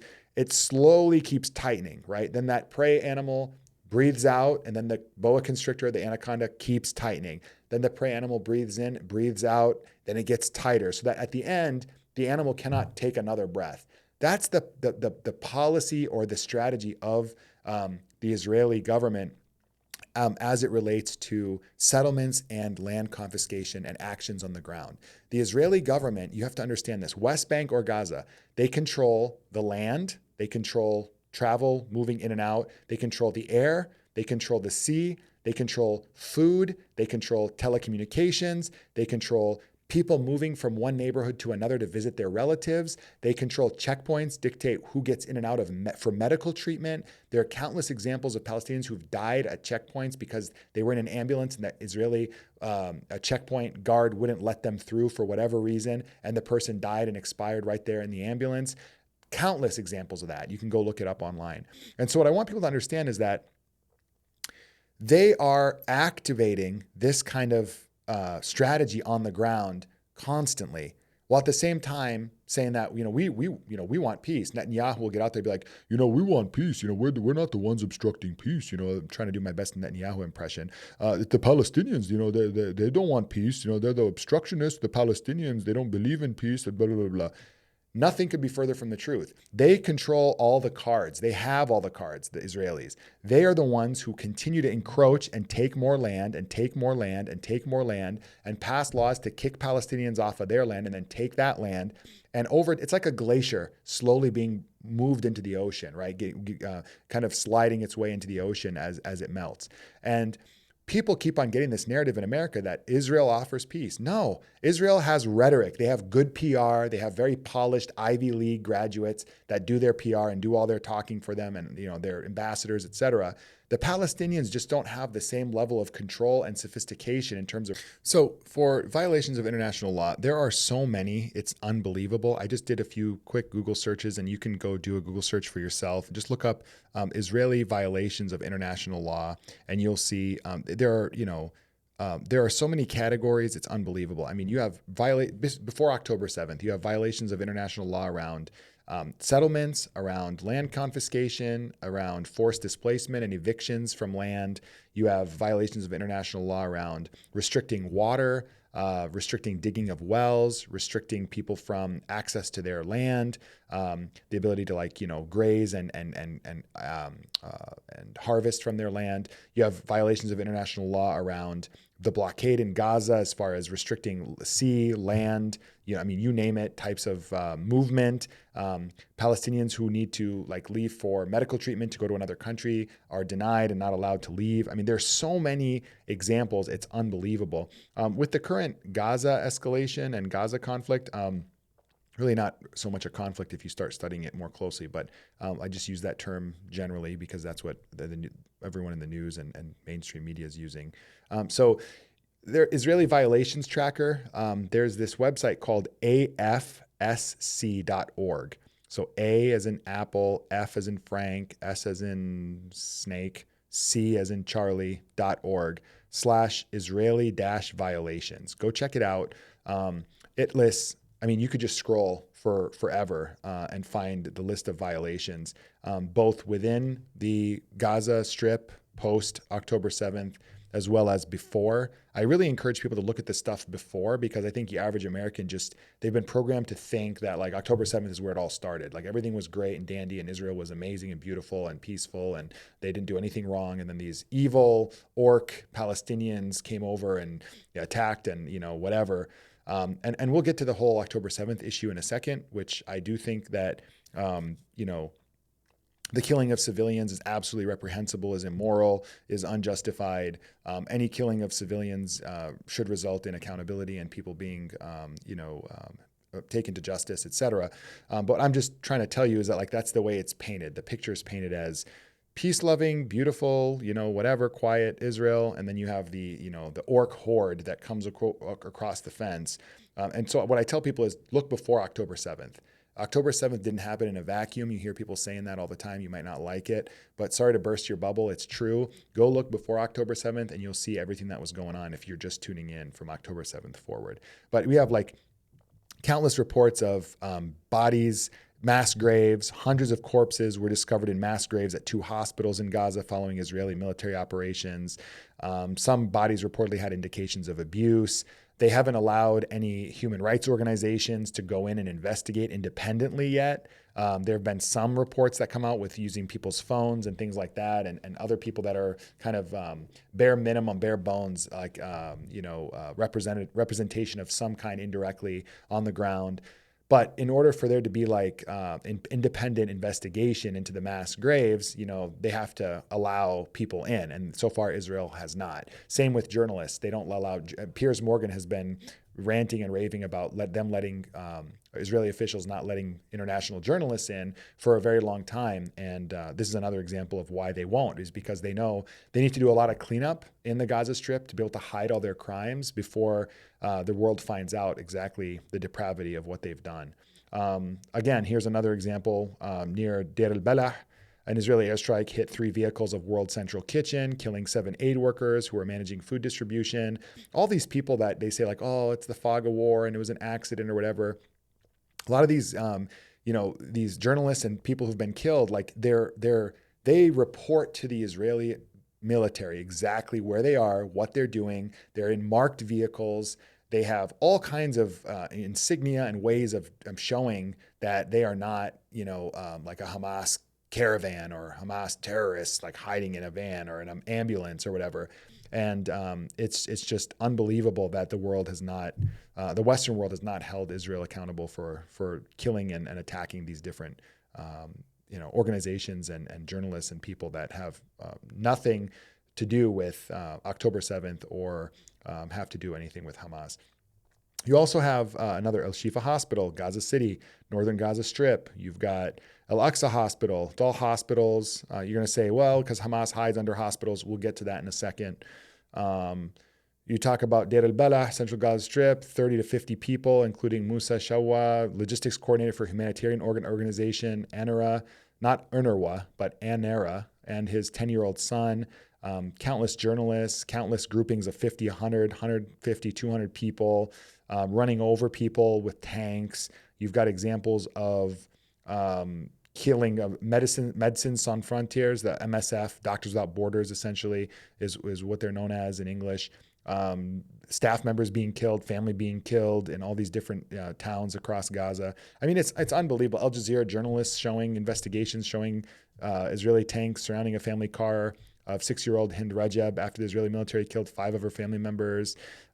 Just go Google it. Look up, like I said, it's AF as in Frank, S as in Snake, C as in Charlie.org/Israeli-violations. And just start looking and then go peruse, go Google and look up the stuff that happened before October 7th. It goes back decades. I mean, it's unbelievable, folks. So just check it out. Hopefully that dispels the myth of Israel adheres to international law. The other one, number 9, that I have is Israel only targets civilians. This is probably the hardest one to try to discuss in a calm and intelligent way with people, and people are going to probably lose their minds online if they hear this or get this far into this video. But I'm going to go through it nonetheless because, like I said, we're facing essentially the ethnic cleansing of a people in Gaza, and then they're going to turn their eyes. The Israeli extremist government's going to turn its eyes to the West Bank. And they're going to try to, with that deep voice that Netanyahu uses, he's going to try to convince the American public, that the West Bank, I mean, it's not really the West Bank, it's Judea and Samaria. They got a lot of terrorists, dangerous people in there, really dangerous. And then they're going to try to do the same ethnic cleansing campaign in the West Bank that they did already in Gaza. So I just want people to understand, like, the only reason why I'm going into these sensitive topics is because the whole issue is highly, highly sensitive, has people dying, and on both sides, but you have mostly on the Palestinian side, men, women, and children dying in large numbers every day and about to be fully expelled and ethnically cleansed, possibly off of the Gaza Strip. And then, like I said, the eye of Sauron will turn to the West Bank and the people who are not people who want peace, but people who actually just want to take all the land and expel its native inhabitants are going to then try to execute that in the West Bank. So in that interest, I'm trying to hit things as real as possible. I am in no way condoning terrorism. I'm in no way condoning violence against civilians. I'm in no way condoning on either side. I just want people to understand that clearly in case people try to use this video to try to tarnish my name or reputation. I really want peace and I want love for all human beings, especially people in Palestine, Israel. I want people to live in peace in the region, for God's sakes, share the land, use it in a way that's just and equitable, and to not have this continue for more and more generations to come. So Israel only targets civilians. What I want people to think about for a second is, what does target really mean? When we say that Israel only targets civilians, okay? This is a common thing now in modern warfare that I think we have a problem with our own government on. So it's kind of sensitive because Americans, they're kind of like programmed or conditioned to think like, well, if it's like me, it must be good, right? I need you all to kind of try to quell that cognitive bias and think for yourself and follow me along for a second. If you say, and a lot of the Israeli officials come on, even the last Piers Morgan interview that he had with an Israeli official ambassador to the UK, he was grilling her about, well, how do you know the exact number of Hamas people that have been killed, but you don't know the exact number of Palestinian civilians that have been killed? And she kept saying, Israel only targets civilians. We know because we only target civilians. What does targets mean? Does target mean, like, for example, I know that there is a low-ranking or mid-ranking Hamas-affiliated person walking through a marketplace, and there's 100 people in that marketplace. That means I'm going to try to target that one person, but I want to make sure I get him, so I'm going to drop a pretty decent-sized bomb to make sure that no matter where it hits around them, that person's wiped out and killed. Well, what if there are 100 other people or 50 other people around that person where they're walking? Do we live in a world right now where we would say that the norm of warfare is that you get to drop a bomb and kill all those people because that one person is walking through there? Another example that we've seen countless times, these are countless examples, you can look it up. Let's say you've got a Hamas low-ranking or mid-ranking person. I don't want to say high-ranking because they always use that as like the ultimate excuse, is like, they were such a high-ranking, high-value target. How could you blame us for not wanting, unfortunately, we had to kill 200 people with the high-ranking target because that high-ranking target could have then later planned and executed an attack that killed 1,000 Israelis. So I'm going to trade 200 Palestinians with the high-value target for the 1,000 future Israelis' lives that I'm saving. This kind of like Jack Bauer 24 show type of rationalization is very dangerous because it doesn't have any oversight, independent oversight. The only thing that has to happen is the Israeli government, which is full of these extremist, nut jobs that I just kind of gave you some quotes from. And I'm going to give some more quotes here at the end because, or maybe I'll cut them in to the previous run on the video. We'll see. But you'll find them in this video, even more extreme quotes from these people. So I want you to think, if you have a room full of these Israeli extremist government nut jobs, and I'll actually want to give some examples just so you can understand what I'm talking about here. People that were raised on this type of rhetoric, right? So we have some stuff from Ben Gurion. He was the first prime minister of Israel. Not to say that you're going to say, well, that was a long time ago, but this is the mythology, the ideology, the way of thinking that these people operate on in terms of the extreme elements in Israel. If I were an Arab leader, I would never sign an agreement with Israel. It is normal. We have taken their country. It is true. God promised it to us. But how could that interest them? Our God is not theirs. There has been anti-Semitism, the Nazis, Hitler, Auschwitz, but was that their fault? They see but one thing. We have come and we have stolen their country. Why would they accept that? So that's Ben Gurion. Another one from David Ben Gurion, first prime minister of Israel. We must do everything to ensure that the Palestinians never do return. The old will die and the young will forget. Vladimir Jabotinsky, Zionist leader. This colonialization can therefore be continued and make progress only under the protection of a power independent of the native population, an iron wall which will be in a position to resist the pressure to the native population. This is, in total, our policy towards the Arabs. Menachem Begin, former prime minister of Israel. The Palestinians are beasts walking on two legs. This is on the floor of the Knesset. He gave a speech in their parliament, 1982. Raphael Eitan, former chief of staff of the Israeli Defense Forces. When we have settled the land, all the Arabs will be able to do about it will be to scurry around like drugged cockroaches in a bottle. That's from 1983. All pre-October 7th, folks. Golda Meir, former prime minister. There was no such thing as Palestinians. They never existed, meaning this was stated in 1969, so they can just wipe out the entire population or people, and no one will care. Joseph Weitz, head of the Jewish Agency's colonization department. Between ourselves, it must be clear that there is no room for both peoples together in this country. There is no other way than to transfer the Arabs from here to neighboring countries, all of them. Not one village, not one tribe should be left. This is in 1940. This was before the Nakba, the 1948 ethnic cleansing of 700,000 Palestinians. And then Moshe Dayan, former defense minister in the 60s during the Six-Day War. Jewish villages were built in the place of Arab villages. You do not even know the names of these Arab villages, and I don't blame you because geography books no longer exist. There is not one single place that did not have a former Arab population. And by Arab, Palestinian is specific to the people, the Arabs living in that land. And so with that, I just want to kind of give people an idea and understanding of the type of ideology on the Israeli side. And they say they only target civilians. Well, really what they're saying is we have a target, let's say it's a mid or low level, anyone, what we think is like, we could say like, if someone asked us, well, it was a Hamas person, a soldier, commander, whatever.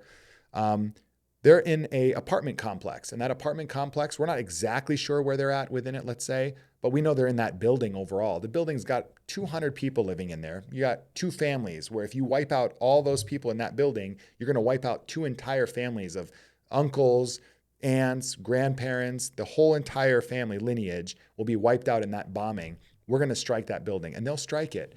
And that's what's been going on in Gaza since the beginning of the war, is that they will strike an apartment complex with 200 people, kill all 200 people, bring the whole thing down on people's heads while they're sleeping because there was one person of interest that was in that particular building. Now, if you say, well, Hamas is, this whole idea of like them being embedded, like they use human shields. This is perhaps the greatest lie, the greatest, I want to say lie. What I'm trying to get at is more, it's a, trying to think of the best term for this. It is a clever propaganda tactic that dehumanizes everyone on the other side. So you say they use their people as human shields. One, it gives a sense that these people in general that are fighting against Israel, have no sense of their own family members, right? I mean, the number of people that are on the Hamas side that have lost direct family members in their struggle with Israel and fight with Israel for decades is unbelievable. Like they've lost kids. There's people that have lost their brothers, their fathers. They've lost people all around them, up and down, right and left, right? And the idea that, these people don't care at all if you wipe out their grandparents, you wipe out their uncles, you wipe out their children. It's just the most dehumanizing way of portraying people. The other one that I want to point out that's really important is they try to get you to think that the Palestinian side does something when in fact they do it themselves. They almost invented the book on it. If you go look up on Google or YouTube, examples of Israeli soldiers using Palestinians as human shields before October 7th. You'll find countless examples. Look it up. Even if you have to go on TikTok, go on social media. Some of the more social media apps have better information around this than Google and YouTube anymore. Go look it up. Search around the internet for examples of Israeli soldiers using Palestinians as human shields. And you will find countless examples of all throughout the West Bank. If an Israeli soldier is going around, they want to go into a neighborhood, they want to go into a house, they want to go clear an area, go down an alley, they want to go down a street that they just, for whatever reason, they feel like they want to have extra protection and insurance policy, they will grab a Palestinian youth who's playing soccer in the street, a kid, someone's kid, grab that kid and put them in front of them and start going through the neighborhood or through the alleyways or the houses that they want to clear or check out or do their random patrols on in order to not have a risk, to lower the risk of them getting any kind of trouble from the Palestinian side. This is not Gaza. We're talking about the West Bank where Hamas does not operate. So I want you guys to understand that this idea that like they use Palestinians as human shields. The Israelis have used Palestinian children as human shields going back decades. Go look it up. And the other thing that I need people to understand is that you are dealing with the most highly densely populated piece of land in the world, almost or practically, and you're dealing with a resistance group that has been designated as a terrorist organization by the United States, operating in that densely packed area for a long time. They're entrenched in there.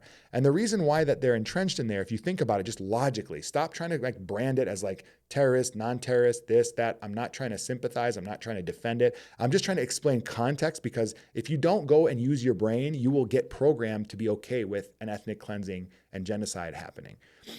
You have to understand, if we as America were fighting the British back in the colonial days for the War for Independence, and during the American Revolutionary War, we had, go look at the movie The Patriot. The movie The Patriot is probably the best depiction of what I'm talking about, where you have Mel Gibson, who he loses his kid in the beginning, right? He loses the first kid in the story to this cruel British, like soulless, savage commander who has no heart, heartless commander, who just decides that like he wants to make an example of Mel Gibson's little farmstead, and whatever the crown wants, it gets, and you're not willing to cooperate. Therefore, I'm going to go on this like crazy campaign and just do whatever I want, take whatever I want, steal whatever I want, and it's all for the crown, and you should be, as a loyal subject, okay with that. How do Americans watch that movie? Do they clap for the evil commander and clap for the British crown and the British Empire? Or do you go, oh, that's so sad. Poor Mel Gibson and his, beautiful American family. Those revolutionaries were amazing people. Like, how did they ever put up with that? We have to understand that if you want to take something and say it applies to these people, i.e. the Palestinians, you have to be willing to accept that for yourself. And so you are dealing with the most densely populated area of the world. People who have been fighting for their liberation and freedom for God knows how long, and they are constantly under surveillance from the air, constantly under surveillance from every direction, internet, telecommunications, you name it. Anytime Israel has the slightest opportunity to be able to target or do something, to infiltrate through spy networks, through bribery, through whatever means, coercion, they will do it. And you're trying to maintain law and order in that strip of land, as well as provide some kind of a future resistance so that you don't get completely ethnically cleansed and removed or displaced. How do you think it's going to look if that group is operating in an area?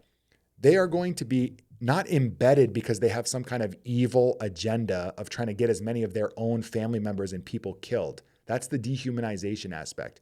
They're going to be embedded, quilted, like the fabric of a quilt, into the population, because that is where they live. These people live in the Gaza Strip. They operate in the Gaza Strip. It's highly densely populated. It's highly surveilled. And they're trying everything they can to hold on to the territory they have so that they don't get ethnically cleansed or displaced off of it slowly or choked out of it. So that's the reality. Now, what Israeli officials come and do on TV is they say, well, it's barbarism. They just use their women and children as human shields.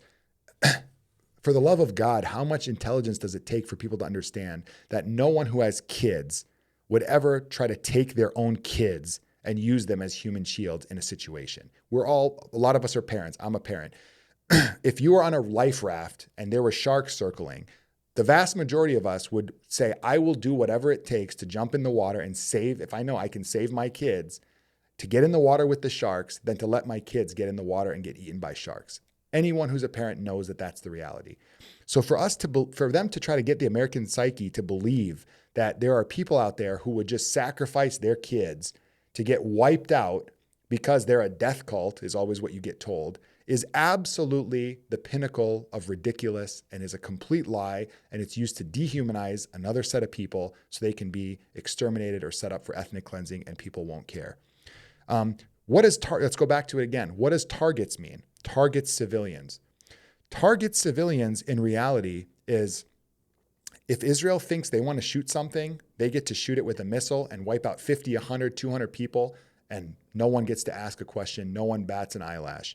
And if you understand that that's how they're operating, that, well, I have a laser-guided missile, therefore I can wipe out 200 people and say that I was targeting one of them or targeting two of them. There is a military strategic objective I was targeting, but 200 people also had to die. If we accept that, then you should accept any kind of use of violence or targeting of civilians from any other group towards Americans in the future. It's unacceptable, is my point. I'm not advocating for it. What I'm trying to say is the opposite. It's unacceptable.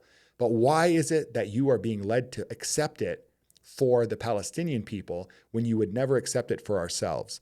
We wouldn't have accepted this after 9/11. After 9/11, we heard all these quotes like, oh, the justification from Osama bin Laden, the official story, if people still believe that story anymore anyway. I personally have not believed it since 9/11, but believe what you want.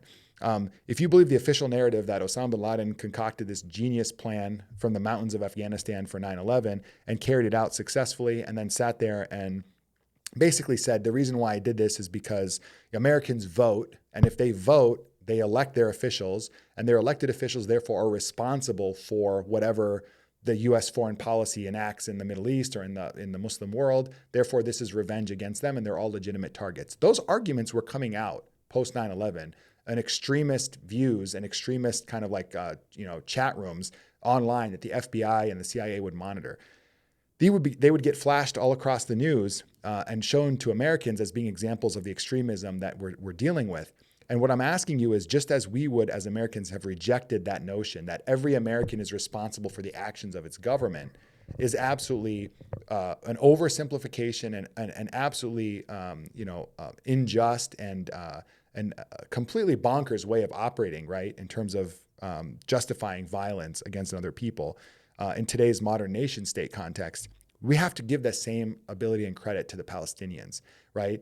They keep saying like, oh, well, the Palestinians elected Hamas in 2005, 2006. It's like, yeah, but how many times did we elect a president or we elect administration in the United States and they go do something absolutely off the wall, insane and crazy? Would we want someone to say, well, you're personally responsible for what Donald Trump or Joe Biden or whoever else, was in office at the time and did? Would we accept that for ourselves? If we don't, then we can't accept it for other people. The other thing that I want to point out here is that there are really non-comparable capabilities between the two sides, right? They keep on trying to portray this as like Israel is dealing with this absolutely existential threat to its territory and its existence. Nothing could be further from the truth. You're dealing with the most powerful military in the region, Israel, well backed by the most powerful nation on earth, the United States. You've got budget, economics, people, resources, diplomacy, UN connections and cover that the United States runs for Israel. I mean, there is literally not an angle that Israel gets a disadvantage on, other than global public opinion is very much outside the United States and a few Western countries against Israel and their policies towards the Palestinians. And you get probably, I would say, like the hearts and minds, public opinion aspect, and then I would say the moral high ground that the Palestinians have, being, a people that are occupied and on their land fighting for their freedom. And so other than that, the Israelis, they outgun, they outsmart, they have better, they have Ivy League, graduates, they've got think tanks behind them, they've got every resource you could possibly imagine. And their weaponry is so much more sophisticated compared to these like Hamas firecracker rockets that if you go back and look at my interview with the Israeli activist Itamar Avnery from a few episodes ago, he talks about like their rockets are firecrackers compared to what Israel can drop 2,000 pound and all these different multiple 1,000-pound and ton bombs that wipe out entire blocks when they explode. So there's a non-comparable capability here. Israel targets civilians, but because Hamas on October 7th went over the border and possibly lost operational control of their mission, and there were a bunch of civilians that were killed, which is absolutely reprehensible, but nonetheless, because that happened at like gunpoint, it makes it worse than if you drop a bomb and wipe out 200 people and you say, well, I was targeting one of them.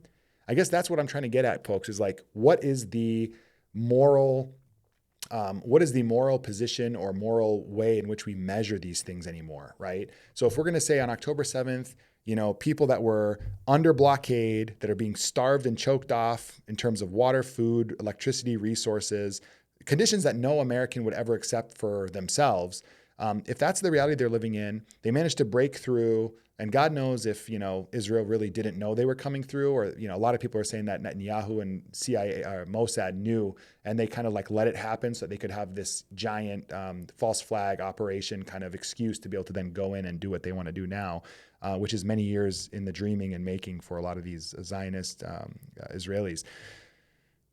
Sorry, I keep going down rabbit holes, but it's really important. There's so much information to share. If we're going to say that people who then break out and go do that and carry out violent acts and have their own kind of like, let's say, My Lai massacre, like the United States in Vietnam, My Lai massacre type of situation erupt where maybe, a bunch of civilians were killed at gunpoint range, things like that, terrible things happened. We're going to say that's absolutely reprehensible, morally heinous, and it's these savages and these beasts and these animals that did this. But then if a country has laser-guided missiles and they say, well, we have a strategic objective here, or we have a person of interest there, and we drop a 200-pound bomb or 200 whatever pounds, a few tons, and we drop it on that apartment building or in a school or in a marketplace or in a hospital, that's completely fine because we were targeting something specific, but we knew that we were going to kill 200 other people, but we still did it because we have a target. Is that really the world we want to live in, where this is absolutely barbaric and beastly and whatever else, and this other one is completely acceptable? Is that compute? Is that something that we're okay with as a society?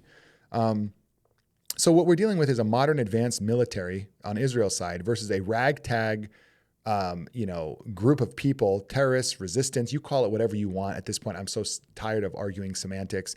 What I want people to understand, though, is like what the reality is on the ground. Forget the labeling, forget all the sloganeering. What is the reality for both sides on the ground? And then also, Israel does not care about killing innocent Palestinians. There are so many cases, go look it up online, of famous statements and cases that show that the current Israeli administration could not care less about killing Gazans. They've equated all Gazans as being Hamas. There are no innocent people in Gaza. There's many statements on the books right now, on the records of Israeli officials post-October 7th that have said this. I just want to paint a simple picture for you. Think about this as a thought exercise, okay, if you support Israel and what they're doing. What if Hamas said that there's one high-value Israeli target or mid-level Israeli target or Israeli military person living somewhere in Israel across the border of Gaza, and for that, in order to target that one person and get them, they unfortunately are going to have to skirmish and kill in their skirmishes 50 other Israeli people that are innocent civilians. How would you feel about that? You would absolutely not accept that. And so my only point is to say, just like you don't accept it for one side, you can't accept it for the other, regardless of what brought us here. The point here is that October 7th didn't start this. This has been going on long before October 7th. But what you've been programmed to believe is that October 7th is the starting point, and therefore you accept all this. And finally on this, the only other analogy that I want to give is that of, you have to start thinking freely and independently and questioning everything around this, because to some degree, Americans are being manipulated and used in order to enable another people who have tons of resources, tons of power, tons of capability to be able to carry out their world vision of like ethnically cleansing this land and taking over and establishing an ethno-supremacist Jewish, nation state wherever the Palestinians are displaced from.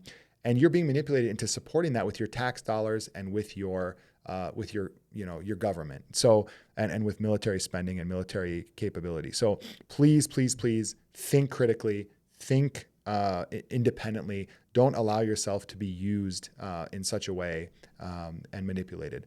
And then number 10, we have World War II parallels that Israel likes to cite.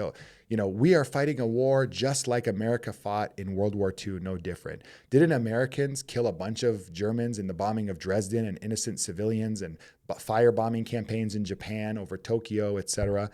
And what I want people to think about is that this is a deliberate attempt to try to equate saying that if our crimes are bad, if you're thinking we commit crimes, we're not doing anything differently than what your grandfather or your ancestors' crimes were in World War II. It's a very sneaky tactic because it invokes patriotism that they know Americans have about World War II.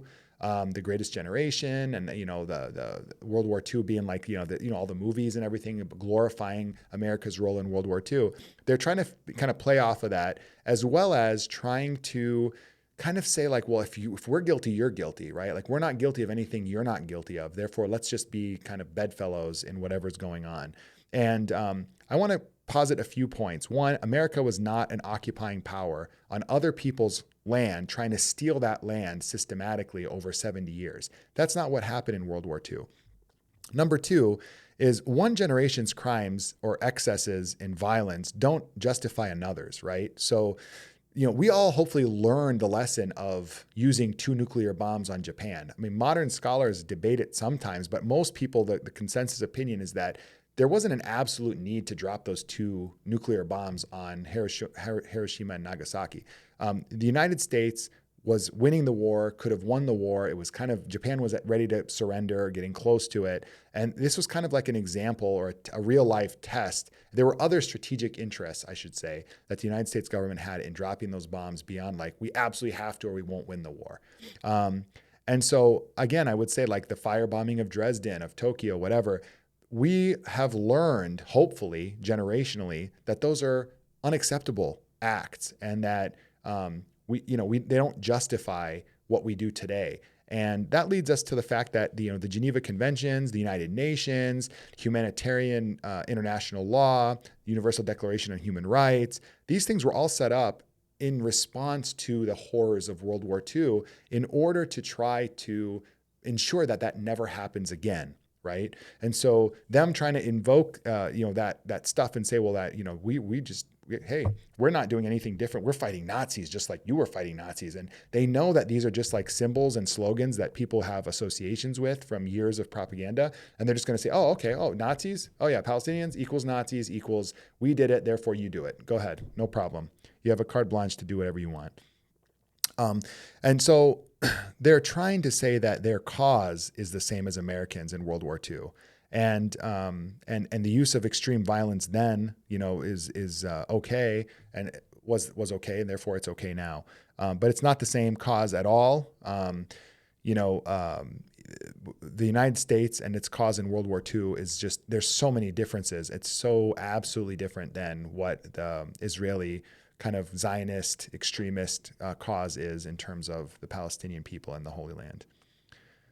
So number 11, we're almost done here, folks. Number 11 is Americans and our history is more in favor of us supporting, Israel versus the Palestinians. And I have to say, like, this is the big myth, right? Like, I am always astounded at the fact that so many of like the American, military supporting veteran community, the flag, God, gun type of people, the people who are like maybe in the special forces, who love the war movies, who really just have that like an alpha male masculinity kind of persona and have a strong connection to like, people who have been deployed, people who are in the military, that they support Israel and think that it's like the default position versus supporting Palestinians. And the reason why I say this is because what is in common between American history and Palestinian history? Americans fought for a struggle for freedom and independence from the British. Palestinians have been fighting for freedom and for independence for 70 plus years. When you look at the lessons of the Native Americans, right, we know from our history that we did a lot of terrible, terrible things to the Native population of the United States before it was founded and even after, well after it was founded. And so, surely we're going to learn some lessons from that, I would hope, and try not to repeat the same mistakes that we did, the terrible crimes we committed against the Native Americans, and just back another government that's basically doing the same thing, but to the Palestinians in the Holy Land. So we have a similar struggle for freedom and independence, and from the boot of oppression. We have the Native American experience that we can look at directly in our own country and try to learn lessons from, hopefully, and not repeat or support. And also not being on the wrong side of history. History is going to judge what is occurring right now in Gaza, as well as what happens in the West Bank. Do we want future generations to just make movies about it and cry about it and think about how sad it was that everyone was so blinded by propaganda and talking points? Or do we want to actually make a change? Like, do all the movies that we were raised on in the United States growing up about the Holocaust, about World War II, about oppression, about freedom, from movies like Braveheart to The Last Samurai to, heck, the Star Wars series. I mean, you name Hunger Games. I mean, you name a series. Do we want to take those lessons and just throw them out the window because someone who speaks slick in a suit told us on CNN or Fox News that they have no other choice but to carry out these terrible bombings that wipe out families and families and families after another? Or do we want to actually pivot in a different direction and hold our government accountable and make sure that just like we want our land and our rights to be sacred, we understand that the Palestinian people want their land and their rights to be treated as sacred as human beings, and that we try to change course a little bit and steer things in a better direction that's more equitable and just. And number 12, final consideration I want to put out there is, like I said, there are so many things that Americans would not accept for themselves that for some reason they're just ignoring or they're accepting for the Palestinian people. I'm going to give some examples. One, privacy in our homes. I know Americans who are so Second Amendment and about guns and not having the government invade our privacy and our private spaces and how I do things in my home and blah, blah, blah, blah. They don't want Alexa. They don't want, any kind of like listening devices in their homes. They don't trust the latest technology trends because of privacy. Imagine in the West Bank, not Gaza, the West Bank, you can literally, as an Israeli soldier, go look it up online. You can, on patrol, see cases where Israeli soldiers will just go pick a house that they want to be like set up for in the night, and they will burst in there in the middle of the night, wake up the entire family, families that got girls, you got strange men entering a house with someone's wife and their daughters, teenage daughters that are dressed for sleep, and they all of a sudden strangers with military equipment come barging in. Very conservative Muslim societies have a very high sensitivity about stuff like this. Maybe it has a little bit different meaning in a non-American context, but you can kind of understand the invasion of privacy. And they just decide to set up shop in your house, and you're up the rest of the night, soldiers going all through your cabinets, eating your food, snacking, messing around in your house. They can pick through your wife's, freaking like your laundry or underwear cabinet, anything they want to do. They have full access to your house, and they do all kinds of stuff to antagonize the local population so that they can be in a perch sitting there, just doing their different military exercises in a neighborhood. That happens all across the West Bank all the time. How would you as an American, as a Texan, as a Mississippian, as a Louisianan, as a Floridian, as a, you name it, state, member of, citizen of, how would you accept that for yourself? Would you accept it? I really don't think so. Access to land. I've visited Palestine. I've visited the West Bank. I've visited all different parts of Israel back in 2008. And I saw it with my own eyes. Palestinians are restricted from accessing their own land in so many different ways and so many different occasions, whether it's right of passage, right of movement, whether it's, like I said, grazing their flocks of sheep, whether it's getting permits to do certain things on their land. It's unbelievable. Well digging is another one that we've mentioned, is restricted and has all kinds of different red tape and problems that are difficult to try to keep Palestinians from accessing water, which is a highly sensitive issue in an area that's very dry and is very water deprived. Medical treatment. There are so many countless examples of Palestinians who have been denied medical treatment, can't leave to get medical treatment and have died, can't move from one neighborhood to another to go to the hospital in time to deal with a stroke or a heart attack and have died. It's all been documented by international human rights organizations. Go look it up.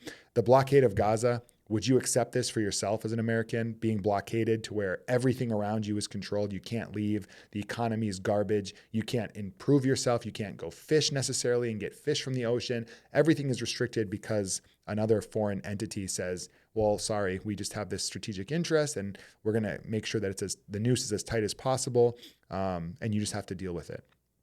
Home demolition.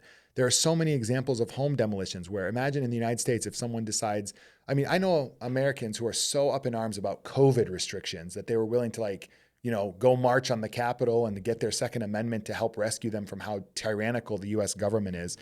People who were like talking this way from the Tea Party back in the 2011, 12, 13 period, saying that Obamacare was worthy of people taking up arms, and the government is like fascist or socialist and communist because of Obamacare, and they're really ready to take up arms against their own government as the patriots of America. We're talking about someone coming in the case of Palestinians, with all the things I've listed. Let's add to it, someone comes in and makes a law that says your home that you've owned maybe for 2 or 3 generations is not zoned correctly, and therefore now it has to be obliterated by bulldozers, so that some new military base can go up. And then they clear the Palestinians. They demolish their homes 2, 3, 4 times. They try to do it. The Palestinians try to rebuild. They keep coming in. They demolish them. They kick them out. And then ultimately, what happens is they set up a military base for like maybe a couple of years, or they designate it as being a military base for a couple of years. They never do anything in terms of military exercises or a base, and then they just have settlements open up, and a bunch of Jewish immigrants from Europe or America, from New York, get to then come there, get automatic citizenship, and then have a nice, beautiful suburban little home, Mediterranean home, right where your house and your family was just kicked off of. How would you feel about that? Checkpoints. If you go through the West Bank or Israel, you'll notice like the number of checkpoints is insane. I mean, imagine going through like a militarized checkpoint that feels like you're getting checked in and out of a prison. Every time you want to go to work, every time you want to go to the doctor, every time you want to go to visit another person in your family. Sometimes families are cut off because the Israelis will literally build a wall or a checkpoint system right between 2 houses that have been neighbors their whole lives. And so all of a sudden, like someone's now cut off from their grandmother, or, an uncle and an aunt, or a brother and sister or whatever are cut off from each other. And the only way to get from this side of the fence to the other side is like a 2-hour process. So you went from being next door neighbors to your like elderly mother and father who you're kind of caring for, to being 2 hours away each direction. How much do you think that inhibits people's lives and makes people, resent the occupation? Settlers and settlements. I cannot say this enough. The crux of the issue comes down to settlers and settlements. The more Israel knows that the more they're able to settle the land with settlers and settlements, the harder it is for Palestinians to retain any kind of independence or control or hope for statehood. So they keep on bringing in people from all over the world, give them automatic Israeli citizenship, set up settlements and settlers. They end up getting in there. They're very extreme. A lot of the settler class is extremist. They antagonize and harass all the Palestinians that are in their vicinity or around them. Go look it up online. You can see tons of documentaries and things circulating that show this clear as day. And then all paid for and funded by American taxpayers and American churches and religious organizations and things like that. It's absolutely insane. Think if you would accept that for yourself.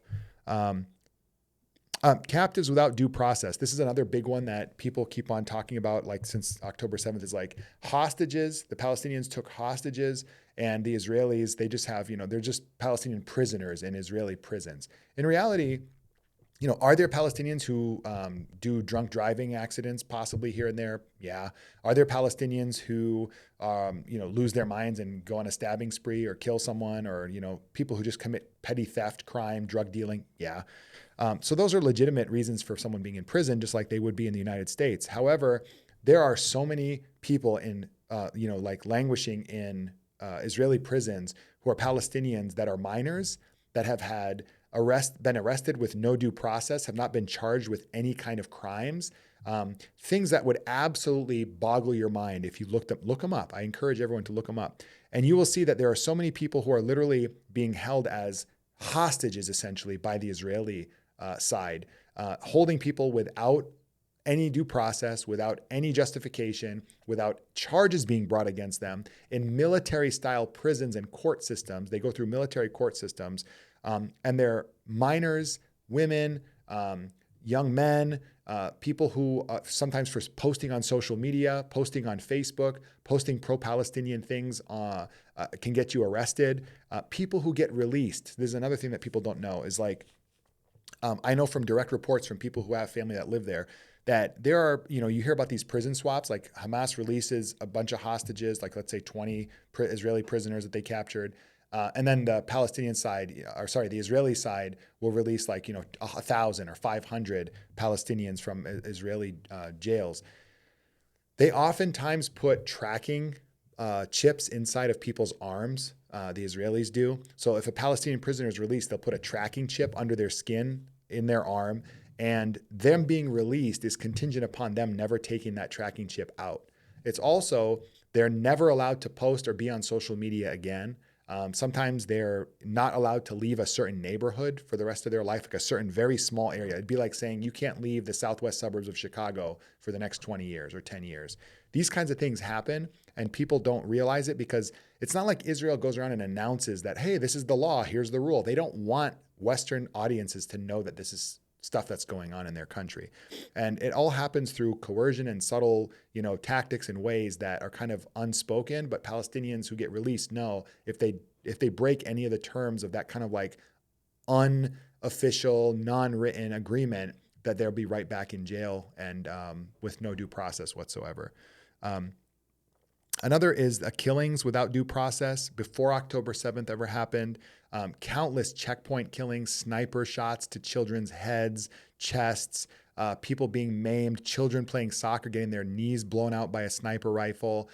All kinds of stuff has been documented by Amnesty International and other Beit Salem and other human rights organizations, Israeli human rights organizations. I really encourage people to look it up, including American activists who've been killed. Rachel Corrie is a famous example from the early 2000s. There are countless examples of people doing peaceful marches that end up getting sniper bullets to the knees, sniper bullets to the head, to the chest, things like that, that doctors say that it's a sniper bullet to the head. They knew that this was a kid. The sniper bullet hit him in the head.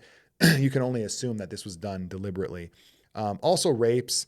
There are a lot of rapes that occur from Israeli military towards Palestinians, from Israeli jailers towards Palestinians, but it never gets reported because rape is such a taboo issue in Palestinian society. If any woman was ever outed or exposed as having been raped in an Israeli prison or by Israelis, rape in general would just create the biggest scandal and problem for her in terms of the rest of her life being impacted, her ability to have a family and get married in the future, that kind of thing. So they know this, and the Israeli criminals who do this kind of stuff against Palestinian women, they definitely have a deliberate understanding of what the implications are and how they can cover their tracks, and it won't necessarily result in any type of what do you want to call it, repercussion or negative outcome for them, career-wise or otherwise.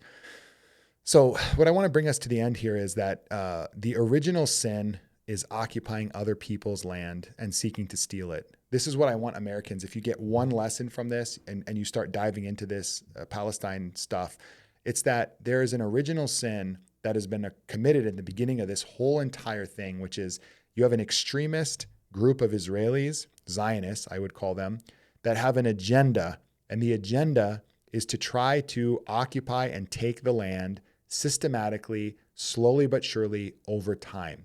The reason why Western audiences often don't pick up on this or don't, find it as striking as they should is because they're operating with all the advantages of statecraft, all the advantages of statehood. So you have, judicial systems, you have police, you have military, you have spokespeople, you have official Knesset, parliament kind of structure, you have civil society, you have all these different layers of an entirely developed, advanced nation state, happening at a very glacial pace, very slowly, but like that boa constrictor or anaconda example I gave earlier of squeezing your prey, and then when it breathes out, squeeze more. Then it breathes in and breathes out, squeeze more, until it gets so tight that it can't take its last breath and it just suffocates and dies.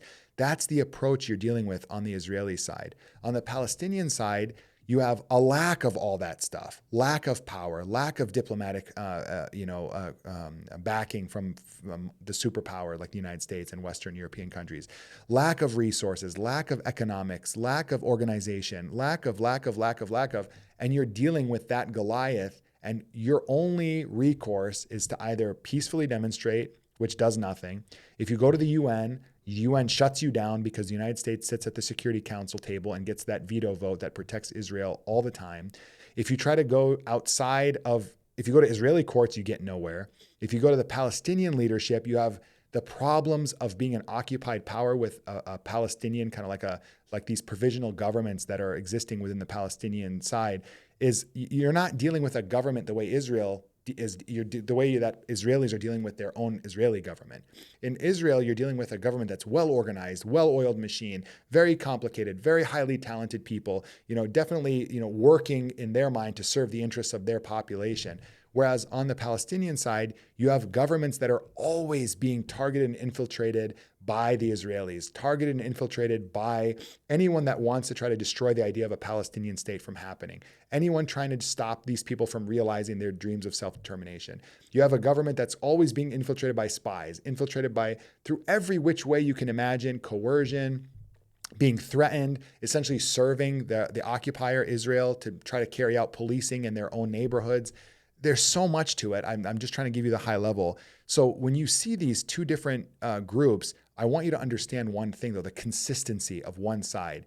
One side has an agenda to take that land and slowly but surely grind the other side into submission and take what they want and kick those people off of their land or displace and dispossess them. And so what I want you to understand is that that's what you're supporting if you support Israel without conditionality, right? I'm not, like I said at the beginning of the video, I'm not trying to get you to be anti-Israel. I'm not trying to get you to be anything other than a human being, an American with a conscience who wants a moral position on this issue for Israel, which is, we're okay. You say as an American, if you're pro-Israel, but be pro-Israel that looks like something that is morally defensible, that is, something that you can look at and go, under international law, under moral, frameworks, under my own sense of, as a human being, what I would accept for myself, this country operates. And when it doesn't operate the way I would want, do unto others the way you would want done unto you, the golden rule, if it doesn't operate that way, then I'm going to call it out. I'm going to be against it. I'm going to stop it. I'm going to sanction it.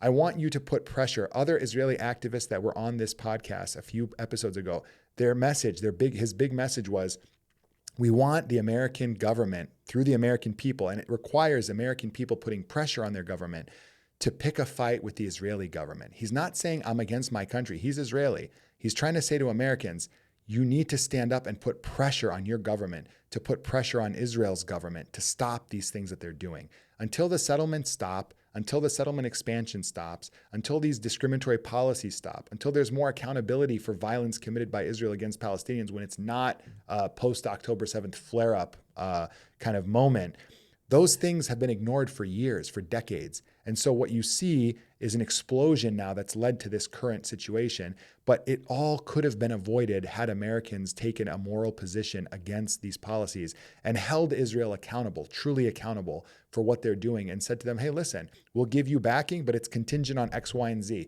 If we get reports that this and this and that are happening, these things that are unacceptable, you're going to see aid being withheld.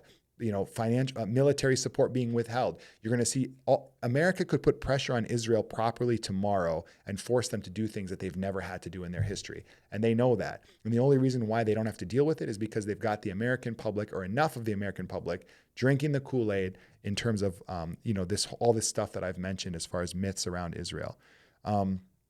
What do we want, in closing, what do we want America to spend its time and energy supporting? Ask yourself that question. And so if you say, what's a solution? I would say Americans must change approach and put pressure on our government to force Israel to adhere to law and stop all settlements and resolve with just peace.